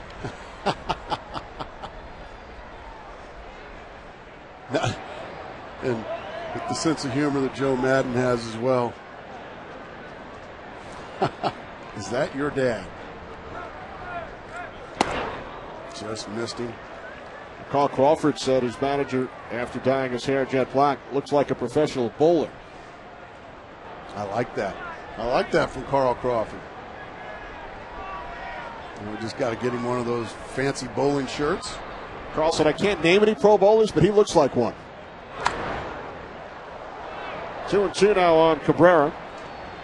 Some of the Rays coaches and broadcasters, other members of their traveling party have gone the jet black route as well. I like it. So we'll just say that Joe Madden is the Walter Ray Williams of the Rays. He and his pro bowlers. I guess you favor Walter Ray over Earl Anthony or Mark Roth? Well, Walter Ray's still doing it. Whereas Dick Weber, his son Pete, is a professional bowler now and has been for years. I like bowling. I like to bowl. My partner out in Arizona who's on the radio side of Color Rounds, Tom Candiotti, terrific knuckleballer for years. He's in the Pro Bowling Hall of Fame in St. Louis, Missouri. Really? So he taught me the finer aspects as that one's fouled on. It's too bad you don't broadcast football as well. We had our Fox NFL seminar a couple of weeks ago. Right. On one of the off nights, All of the announcers and producers, directors, executives got together for a bowling tournament. Really? How'd you do? Not bad. Not bad. High of 167. Yeah, so you're a good bowler. It's fun. I enjoy it. The 2-2, and Cabrera is down on strikes. Fourth strikeout. Speaking of bowling, fourth strikeout for David Price. Four-bagger.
Pitching comparison, David Price has reached as high as 96 on the gun.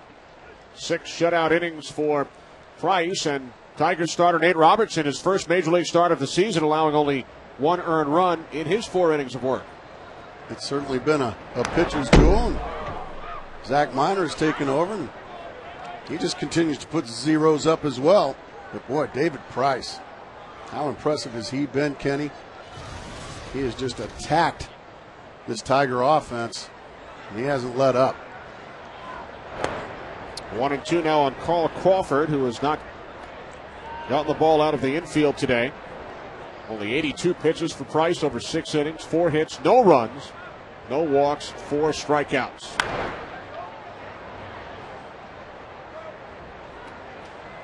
Crawford, Zobrist, and Burrell for the Rays here in the 7th. Yankees won today. They beat the White Sox 10-0, so the Rays now 11 out in the division. They trail the Red Sox by 4.5 in the wild card. Crawford reaches out. Shallow center field. Granderson, 1 away.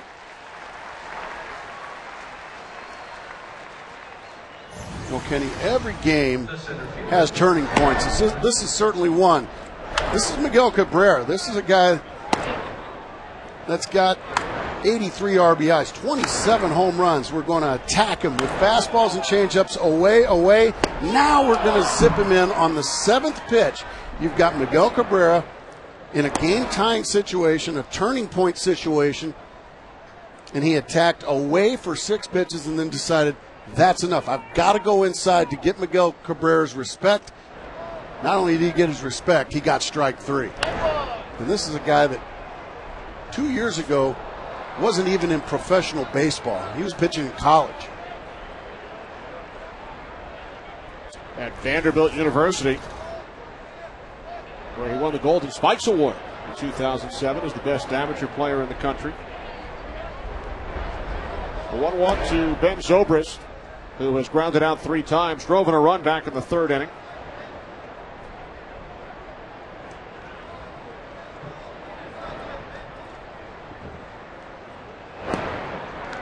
Minor missing inside, 3-1.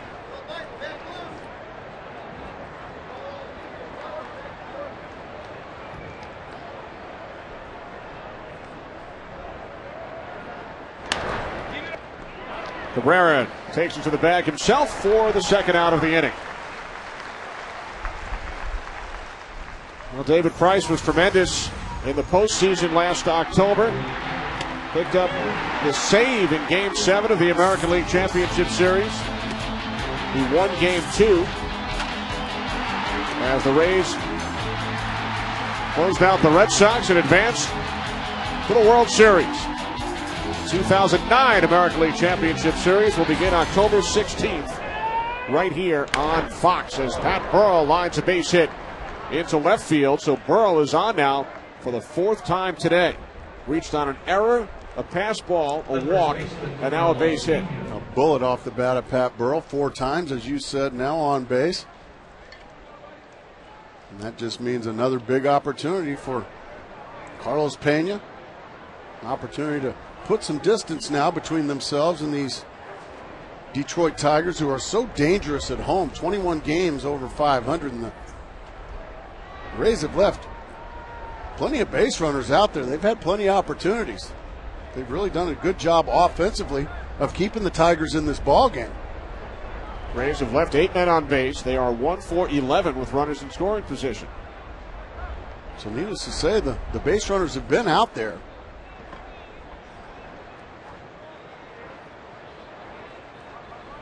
First pitch to Pena, low, ball 1. Only Albert Pujols and Mark Reynolds of the Diamondbacks have hit more home runs in all of Major League Baseball than Carlos Pena this season. Pujols hit his 41st last night to win the game for the Cardinals over the Nationals. And Mark Reynolds, you watch him on a day-in, day-out basis with the D-backs, has hit 39 home runs. Pena with 37, tied with Ryan Howard of the Phillies. Ryan Howard starting to have that August and September scorching 6-7 weeks, and that usually carries the Phillies to the promised land. 2 more home runs last night for Howard.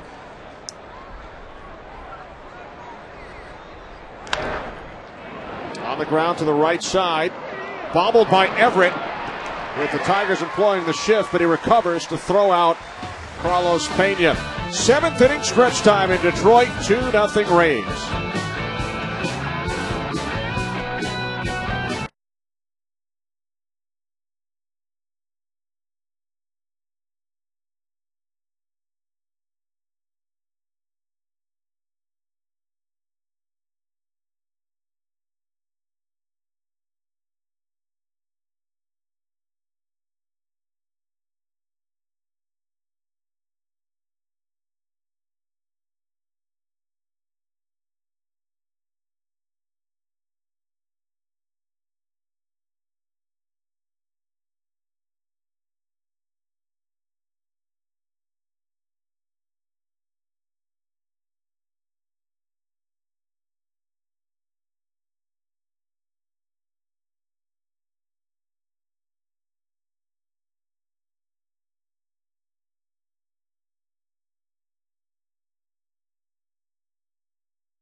Presented by new Gillette Hydra Scrub Body Wash, a powerful clean without dry skin. And is sponsored by Hyundai. Now Hyundai Assurance can even lower your price at the pump. And by Pepsi. Pepsi is the official soft drink of Major League Baseball. Bottom of the 7th inning here at Comerica Park. David Price has shut out the Tigers through 6. Facing Marcus Thames leading off. And he takes ball 1. Thames is 0 for 2 today. He'll be followed by Ryan Rayburn and Brandon Inge. Price's career high is 7 innings. Diving stop by Longoria, and he fires across. Thames is robbed once again. It was Bartlett earlier, and now Longoria taking a base hit away from Marcus Thames. Well, these Tampa Bay Rays are just filled with athletes at every position. We've seen Longoria going to his right. We've seen him coming in, fielding bunts barehanded. Now diving to his left, and then a strike across the diamond. Once you get late in the game, boy, every out is huge, and that is a great play by the young star, Evan Longoria. So with 1 away, here's Ryan Rayburn. First pitch, fouls it back. We mentioned Rayburn grew up in Tampa. His brother Johnny played in the Rays organization last year. Ryan today 0 for 2. And a play like Longoria as well, Kenny, what that does to the opposing dugout, it just really is a bubble burster. Gosh, what do we got to do to get one by these guys? That was a good breaking ball there from Price.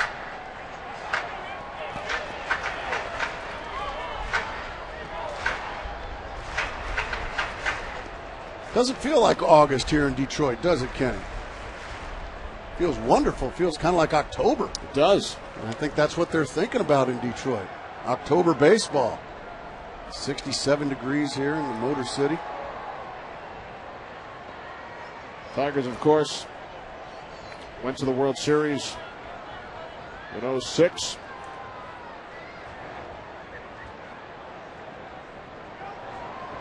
Losing to the St. Louis Cardinals. That was the year all the fans, or it seemed like all the fans here in Detroit, were painting their faces in the Tiger colors. Looked like the Broadway play Cats.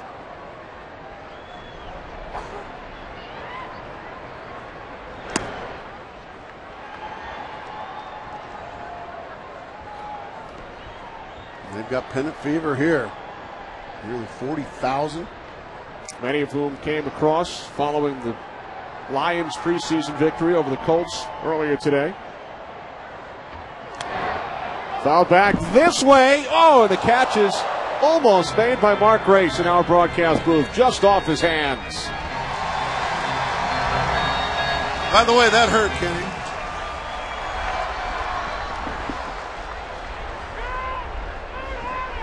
Almost. That one hurt. That's all right. Where'd it get you? Right there on the on the palm. Right there on the skillet. That was fun until I booted it. Bartlett has an easier time than Grace. Throws out Rayburn for out number 2.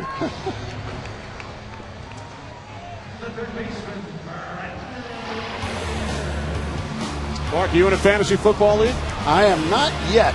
I want to get in one, though, and I think I should get in this one, don't you think? Well, everything you do about fantasy football is about to change. Introducing the all-new Fox Fantasy Football powered by Open Sports with free live scoring, customizable leagues, and research tools. Log on to foxsports.com on MSN and join the next generation of fantasy football. Here's Brandon Inge, who is a terrific athlete. In fact, he once kicked a 50-yard field goal. No kidding. He could dunk a basketball. He can high jump 6.5 feet. And by the way, he can play a little baseball as well. Oh, he's a great baseball player. You know what else he does pretty well is, and I found out, and my wallet found out, he's a pretty good golfer. Had the misfortune of losing to him on the golf course a couple of times as well. I think he used some of that money to purchase some tattoos recently.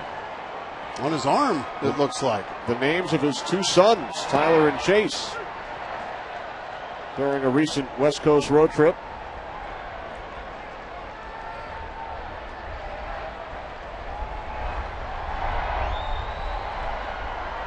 Here's the 3-1, and Inge draws a 2-out walk. Brandon also spent some time yesterday visiting a youngster by the name of Noah, who has been in and out of a local hospital. And when Brandon visited Noah yesterday, Noah asked Brandon if he could hit a home run for him. And he followed through with his 25th of the season last night. Can't get enough of those kind of stories. See the Make-A-Wish shirt along with Noah. I'll leave it to Brandon Edge to make somebody's wish come true. Inge on at first with 2 outs and Gerald Laird at the plate.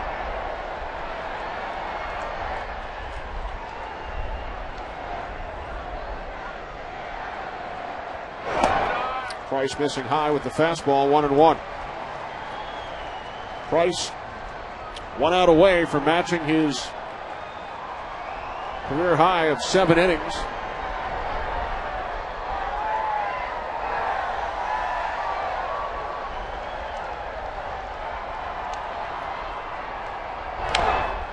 Bounce to third. Longoria makes it look easy. 7 scoreless innings for David Price. Still 2-0 Rays.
Who waved to young Noah as he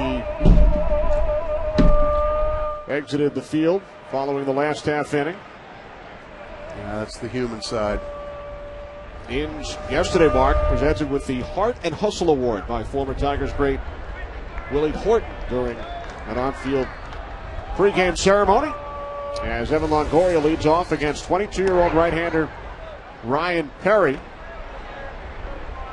who comes on to pitch the 8th for the Tigers. First-round draft pick last season out of the University of Arizona. The Heart and Hustle Award presented yesterday to Brandon Inge annually recognizes one player on each major league team who demonstrates a passion for baseball and best embodies the values, spirit, and traditions of the game. So congratulations to 2009 Tigers recipient, Brandon Inge. Of the 30 winners, one player will be chosen as the final Heart and Hustle Award recipient, as voted on by more than 3,000 members of the Major League Baseball Players Alumni Association. Good for Brandon Inge. And now Ryan Perry takes over for Zach Miner, who was good for the Tigers. Zach Miner, 3 scoreless in relief of Nate Robertson. Well, Jimmy Leland got to be pleased with that, saving his bullpen. When the starter had a short outing, there's some 95 miles an hour worth of gas right by Evan Longoria. Full count.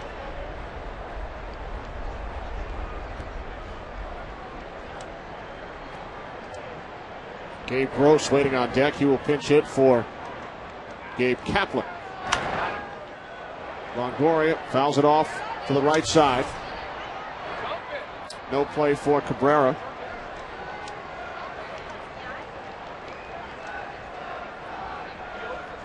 So Longoria stays alive.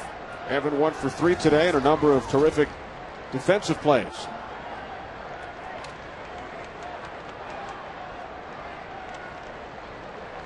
It'll be interesting to see if Joe Madden sends David Price out for the bottom of the 8th inning. There's 3 outs needed prior to that. There's one of 97 miles an hour to strike out Evan Longoria.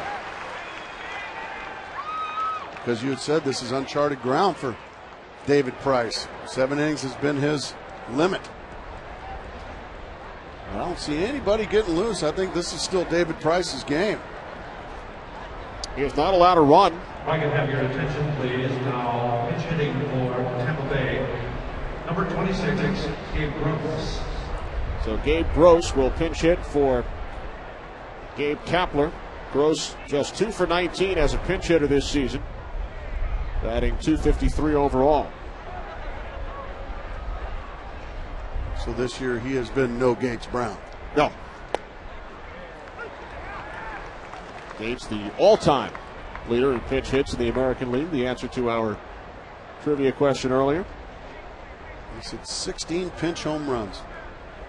Well, that was a hard job. Pinch hitting was very difficult, and I wasn't very good at it, Kenny. You probably didn't get too many opportunities. Well, this kid is throwing some kind of hard. Ryan Perry just rearing back and throwing it by these Rays hitters.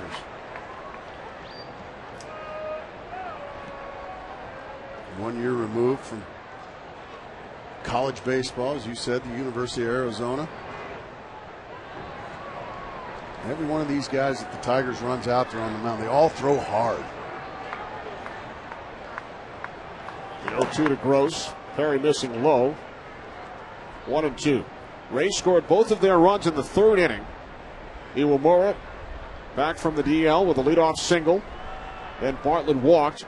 Crawford grounded out. Zobrist drove in a run with a ground out to short.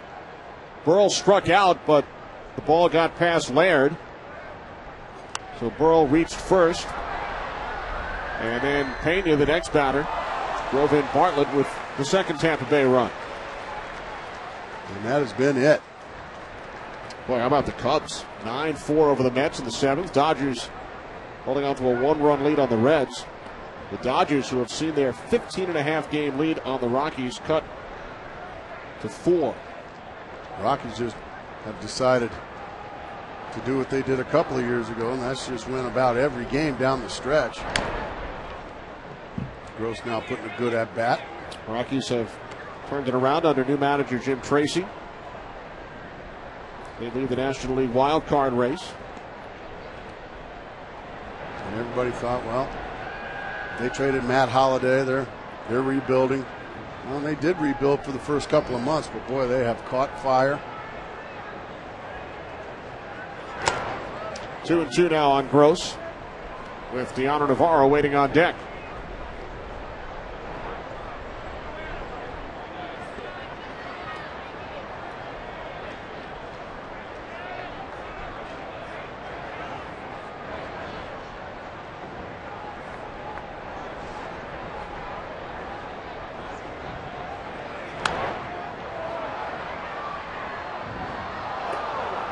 Perry still rearing back, throwing bullets. Gross fouling them all off.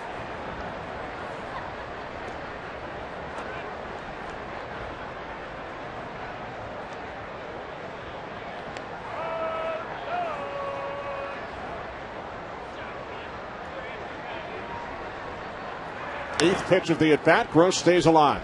That time a change-up from Perry. Same result.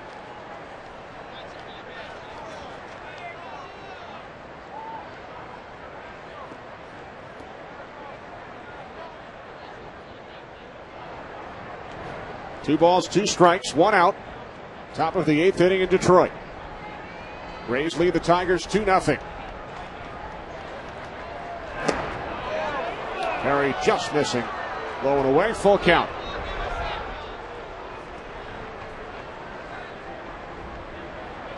Nate Robertson in his first start of the season went 4 innings, allowed 1 earned run. Zach Minor, 3 scoreless innings out of the bullpen.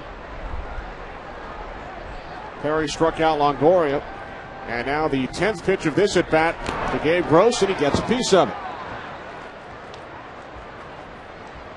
Ryan Perry saying this guy's a lot more difficult than I thought he was going to be when I jumped ahead 0-2. 97-mile-an-hour fastballs fouled off. Changeups fouled off. Breaking balls. This just drives a pitcher insane. What do I have to do?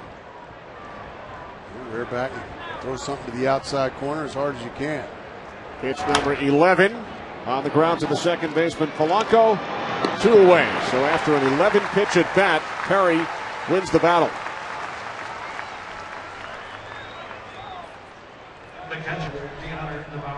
Well, this summer, please join Major League Baseball and the people all-stars among us in your community by signing up to volunteer at MLBGoBeyond.com.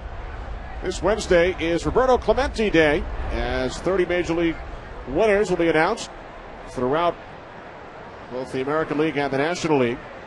During Game 3 of the World Series, MLB will announce the National Roberto Clemente Award winner, presented by Chevy. Here's Navarro with 2 away. And the award has been presented since 1971, renamed in honor of Roberto Clemente 2 years later, to the player who combines outstanding skills on the field with devoted work in the community. And there is the 1973 winner of the Roberto Clemente Award, Al Kaline. Albert Pujols won the award last year. Craig Biggio in 2007. Willie Mays, the first winner, back in 1971. Heavy hitters. 1-2 now on Navarro. John Smoltz won the award in 2005. Solid outing in his home debut for the St. Louis Cardinals last night. How about that? Well, just what the Cardinals need. If you get somebody like Smoltz to go with Chris Carpenter, Adam Wainwright, there's another team that's going to be a handful in the postseason.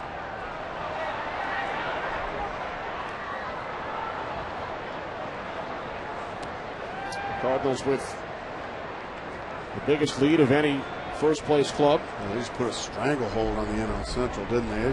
They just refused to lose as well. Albert Pujols, 41 home runs. They added Matt Holliday. Yeah. Bounce foul to the right side, so Navarro stays alive. I would imagine there's plenty of disappointed fans on the north side of Chicago. They're 9 back. How about up in Milwaukee? I think people had higher expectations of the Brew Crew up in Milwaukee. Can't blame Prince Fielder with the year he's having. There was 12 out of the division, 9.5 out in the wild card. Another foul after the Brewers made it to the postseason last year. Adding CC Sabathia, who was tremendous down the stretch.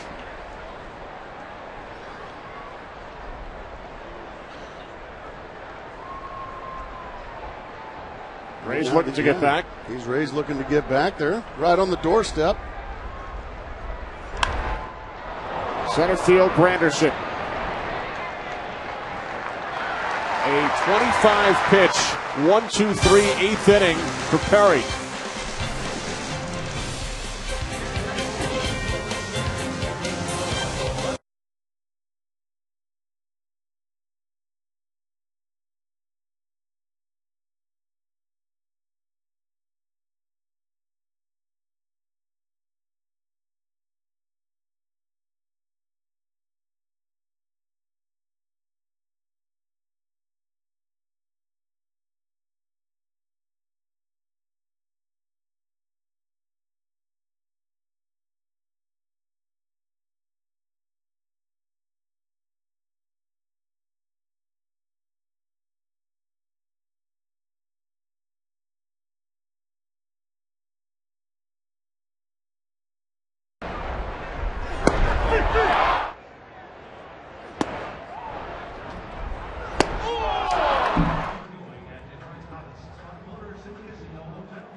Plex and by Olive Garden. When you're here, you are family. Bottom of the 8th inning here in Detroit, with the Rays out on top 2-0, and David Price has come out to pitch the 8th for the Tigers. Gabe Gross remains in the game in right field after pinch hitting for Gabe Kapler. So David Price will face Everett, Granderson, and Polanco. And as soon as Price records one out, it will mark his longest career outing in his 18th Major League start. Price has never gone through a start without allowing a run. And also remember, as you said earlier in the broadcast, Kenny, this kid is winless on the road this year.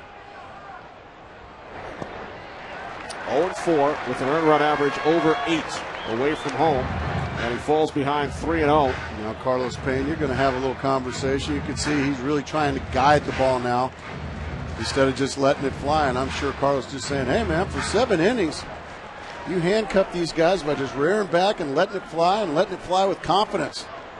Just because this is uncharted ground and it's the 8th inning, shouldn't matter.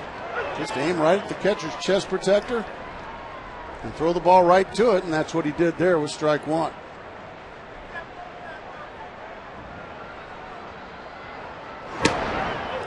Full count. Dan Wheeler of the Rays pen.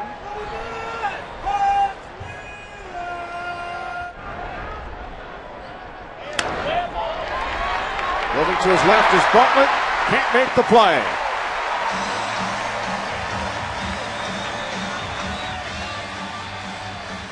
With the way the Rays play defense, you almost expect him to make just about every play. Tough to tell if that ball took a tough hop on him. Yeah, it came up. It came up, and we've seen that a couple of times. We saw it happen to Adam Everett earlier in the game. It's ruled a hit for Everett.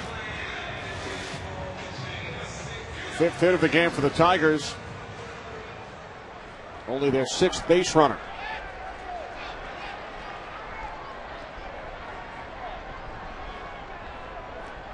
So now Curtis Granderson, 1 for 3.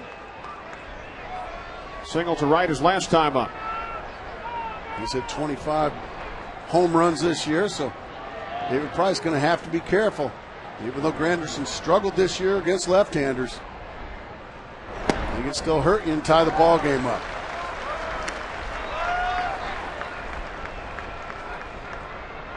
Although the Tigers have had only 6 base runners today, Mark, the leadoff man has reached 4 times. Granderson, deep right field. Gross on the warning track. He leaps and makes the catch up against the wall. Granderson nearly ties the score here in the bottom of the 8th inning. The ball will find you when you come in as a defensive replacement. And that's exactly what Gross did after pinch hitting. Granderson hammers one to right. Gross knows exactly where he is and makes a big-time play to save extra bases. Price will exit after a career-high 7 1/3 innings.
The Rays out on top 2-0. The Just for Men hair color hold leaders. Mariners with 66 holds. Rays just 5 behind. Just as the American League hold leaders keep their teams in the game, you too can stay in the game with Just for Men hair color. I think Joe Madden should be involved in our Just for Men hair color. There's any question. He had to have used it and used a lot of it. Get that hair that pitch black. Placido Polanco facing 31-year-old right-hander Dan Wheeler. Wheeler on in relief of David Price, who went a career best 7 1/3 innings. The runner on first base, Everett, is his responsibility. Price allowed 5 hits, 1 walk, 4 strikeouts through 106 pitches.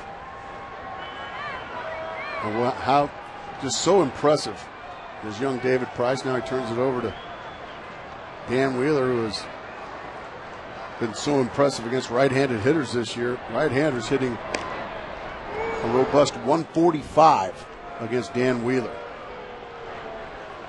Price can only watch. But after a tough loss here last night for the Rays, to get an outing like that from David Price, got to be a huge shot in the arm. But now it's up to his bullpen. How ironic, less than 24 hours after trading their all-time wins leader, Scott Kazmir, the Rays get a career performance from Price this afternoon. That's a big hole to fill.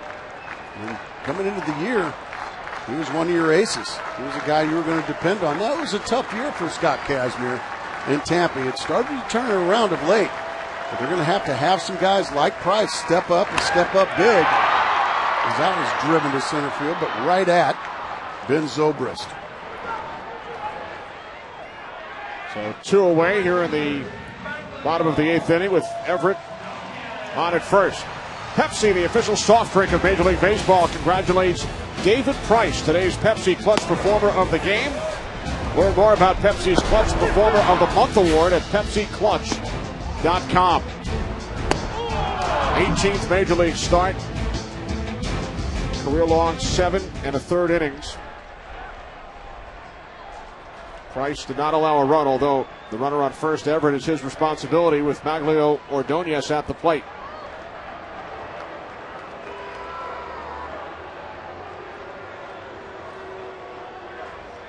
Grant Balfour and Randy Choate in the Rays pen.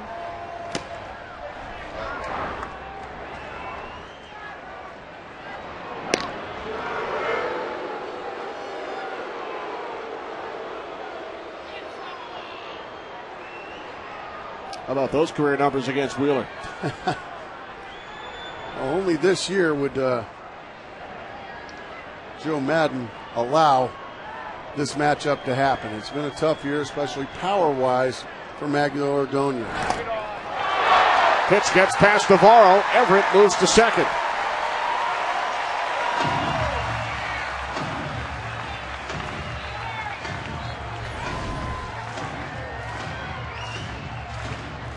That'll go as a wild pitch right through the 5-hole.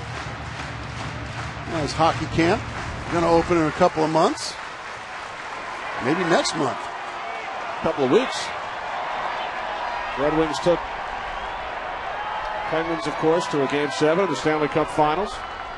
Yeah, this town's still none too pleased about that. They had a 3-2 lead in the series. Fastball in for a strike, 1-1. Yeah, that's a beautiful pitch right on the outside corner to get to strike one.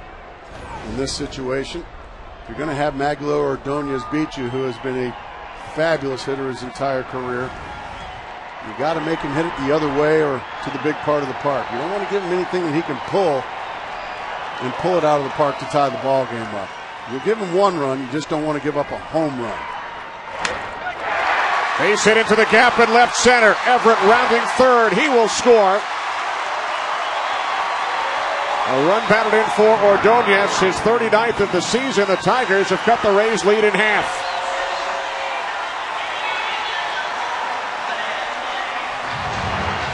Well, that'll be charged to David Price, that run. Now 5 for 5, Maglio Ordonez off of Dan Wheeler. It starts with the wild pitch down and away. But you see the theme, he's going to stay away. So what does Ordonez do? He just reaches out and pokes it to the big part of the park. Yes, it drives in a run, but it doesn't tie the ball game up. Ordonez will leave for a pinch runner. But what a terrific at-bat to get his team a little bit closer.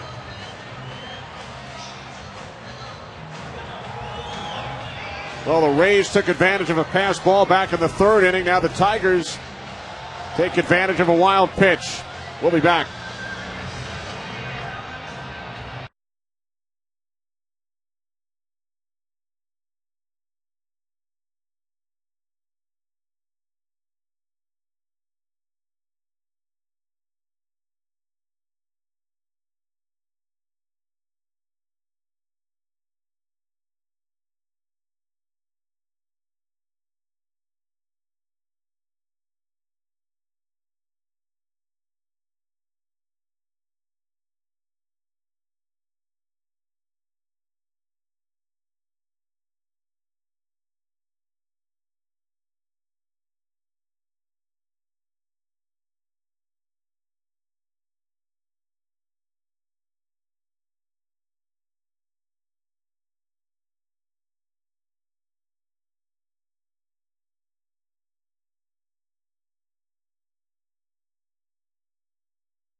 this inning. Tigers have scored a run. Cleet Thomas pinch running for Ordonez down at first as Miguel Cabrera steps in to face Balfour. Balfour, the hard thrower. Been throwing the ball but much better of late, but boy, did he inherit some trouble. A big swing and a foul from Miguel Cabrera. Cabrera 0 for 2 lifetime against Balfour, who's making his 59th appearance out of the pen for the Rays. Well, that is just no-nonsense baseball right there. Balfour, I'm going to challenge a big fella. What do you got? Well, you got away with it that time, but you better be careful going down the middle to this guy, Miguel Cabrera. He'll break your heart.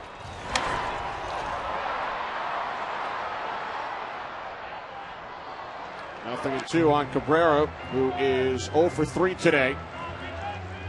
Much better pitch that time from Balfour. That time he went equally firm with the fastball, but he kept it down and away at the knees. That was nicely executed there.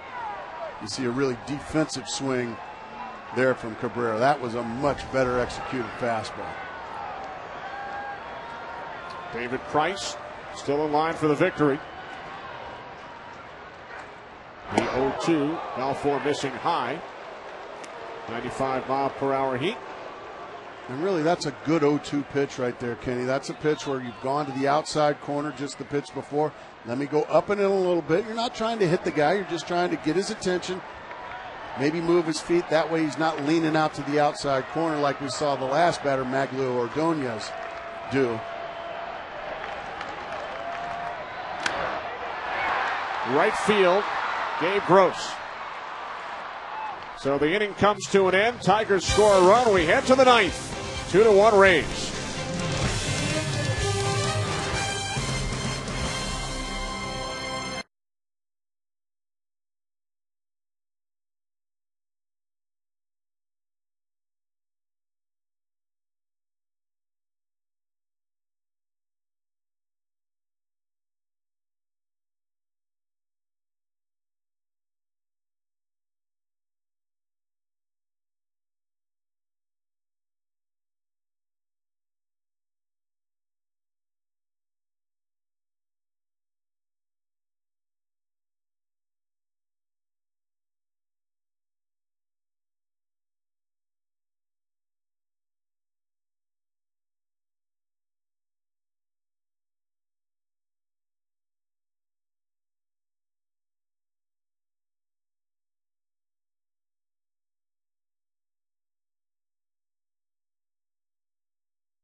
In Detroit, Rays leading the Tigers 2-1. Ryan Perry working his second inning out of the bullpen for the Tigers. Retired the side in order. It took 25 pitches. Back in the 8th. Iwamura has reached base twice today. His first game with the Rays since May 24th, when he suffered a left knee injury, underwent surgery a month after that. Missed 81 games. Cleet Thomas remains in the game in right field. after pinch running for Ordonez in the last half inning. 2-1 now on Iwamura. After a long 1-2-3 inning, see how much left in the tank. Tigers' pen has pitched 4 scoreless innings. Jack Miner and Ryan Perry. You can see Ryan Perry starting to miss a little bit, and all of a sudden those fastballs now are about a foot short than they were the last inning. You mentioned a 25-pitch inning. Even though it was a 1-2-3 inning, the Rays really made him work. He looks like he's about a foot short this inning. He walks the leadoff man, Iwamura.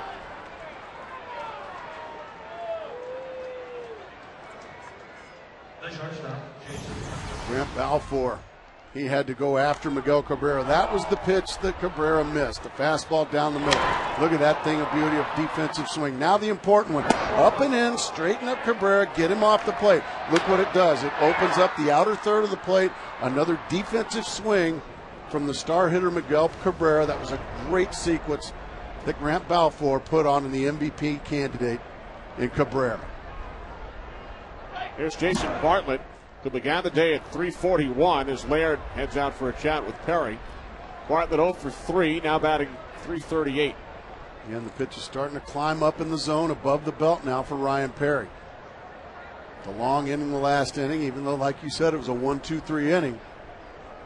These hard throwers, these short relievers that throw so hard, no matter, in the course of an afternoon, you only got about so many bullets. Once you get up to close to 30 pitches, the fatigue starts to kick in, and you start to get the fat part of the strike zone. Iwamura goes, and Bartlett fouls it off to the right side.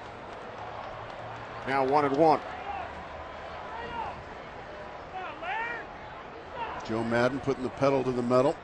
Perry slow to the plate. These big, long guys, 6'6". They take a while to get it to the plate. Madden says, well, we're going to continue to go full throttle on these Detroit Tigers, try to get that run back. Perry looks Iwamura back to first.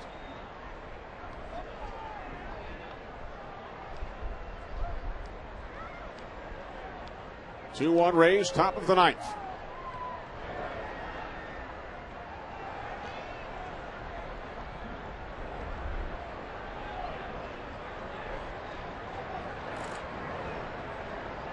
Again, Perry looks the runner back. What that also does, Iwamura's got good speed, but by running and trying to hit and run, even though it was fouled off, now Ryan Perry got something else to think about besides the hitter. And that is the 338 hitting Jason Bartlett. He's thinking about the runner now, a possible mistake here. Piercing inside to Bartlett, 2-1.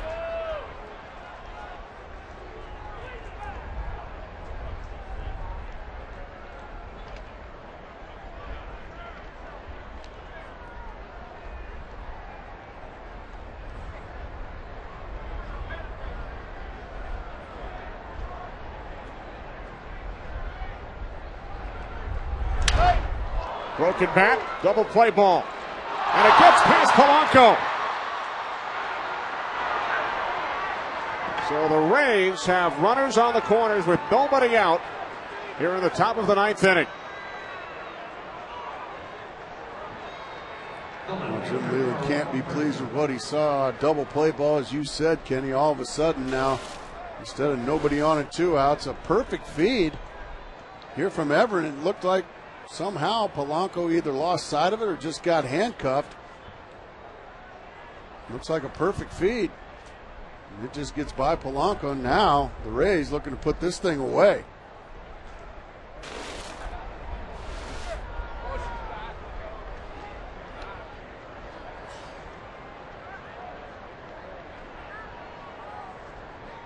So a big opportunity for the Rays to extend their lead. First and third with no outs, with CRAWFORD at the plate.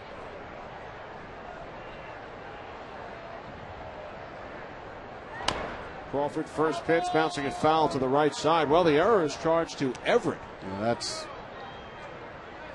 confusing, puzzling. That was not a bad throw from Adam Everett. That's one Polanco will tell you, I got to catch that ball just about every time. Second error committed by Everett today. Infield in with Crawford at the plate. And he sends it into center field. Granderson makes the catch. Tagging is Iwamura. He will score easily. And the Rays extend their lead. It's now 3-1 Tampa Bay. Sacrifice fly, RBI number 60 on the season for Carl Crawford. Akinori Iwamura, welcome back. He's now scored 2 out of the 3 runs for these Tampa Bay Rays. And I just don't think that's a bad throw. I just think Polanco, instead of turning to the backhand side to catch, he tried to catch it on the forehand side, and he just basically whiffed it. And give the Rays credit, they took full advantage and got that insurance run.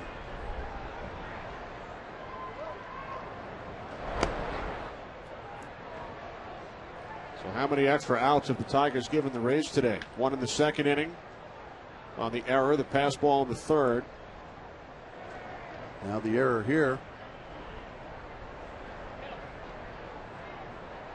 2 out of the 3 mistakes have cost the Detroit Tigers runs.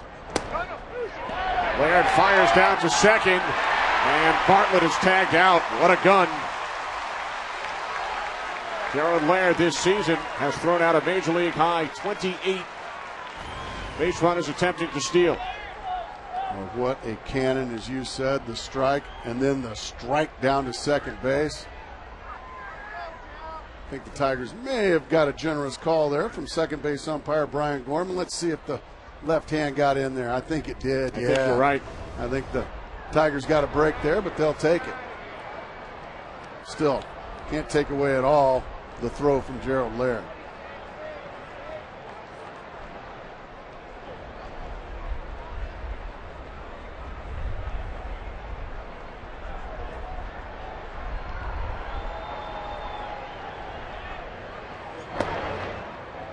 Zobrist takes ball 2. Zobrist with the run batted in back in the third inning.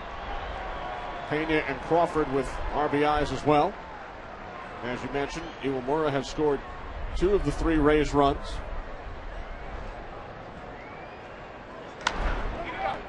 Cabrera backpedaling, Perry covering. We head to the bottom of the 9th. Timms, Rayburn, and Inge due up for the Tigers, who trail by 2.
Manny Ramirez, a 2-run shot off Matt Maloney, 2-0 Dodgers. Then in the 5th, Maloney delivers and Rafael Furcal goes deep, his 7th of the year, giving the Dodgers a 5-4 lead. So Ramirez and Furcal with home runs. It is now 11-4 Los Angeles in the 7th.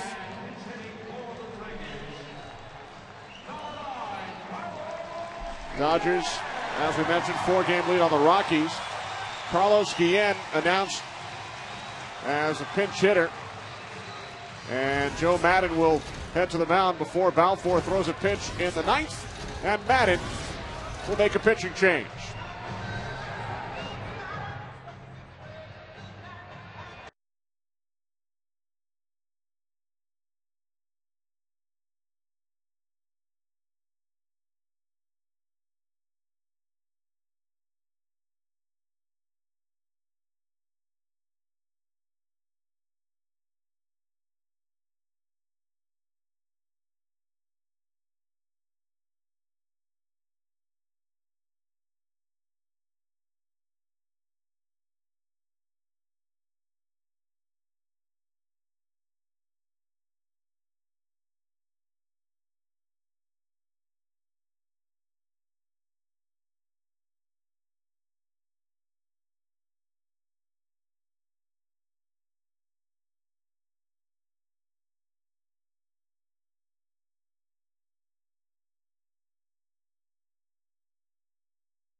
Official body wash of Major League Baseball. Carlos Guillen announced as the pinch hitter.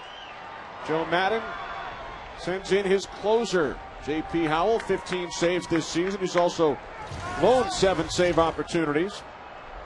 Rays with a run at the top of the 9th, giving Howell a 2-run cushion. Strike one to Guillen, batting just .241 this season. Switch hitter, batting from the left side. Batting from the left side here against the lefty Howell. Yeah, even though he is a switch hitter, he's had a lot of trouble swinging the bat from the right side of the plate. So he's only able to swing left-handed. And he grounds out to the shortstop, Jason Bartlett, for the first out of the inning. This game-changing play brought to you by Holiday Inn. Signs of change are everywhere. We take you back to the 3rd with Pat Burrell at the plate. He strikes out, would have been the 3rd out of the inning. But the pass ball committed by Laird keeps the inning alive, and then Carlos Pena would single in Bartlett with the Rays' 2nd run of the inning, giving Tampa Bay a 2-0 lead. That's been the story today. The Tigers have been generous. 2 of the 3 runs that the Rays have scored have been unearned.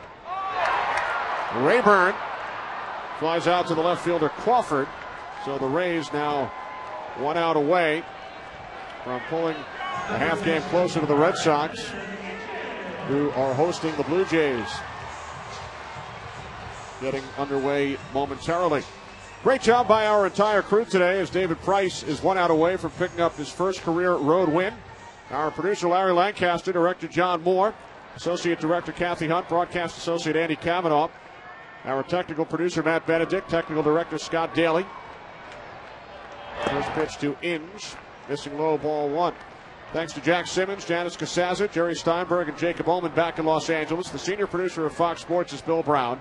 The executive producers of Fox Sports, Ed Gorin and David Hill. Marty Aronoff crunching the numbers along with Greg Innes, David Corris, and Mike Steve Pack. And, of course, a great job by you, my friend, Kenny Albert. I've gotten accustomed to that from you. I appreciate it.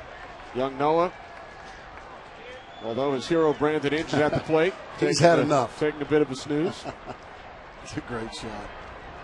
My personal highlight today was when you attempted to catch that foul ball back into the booth.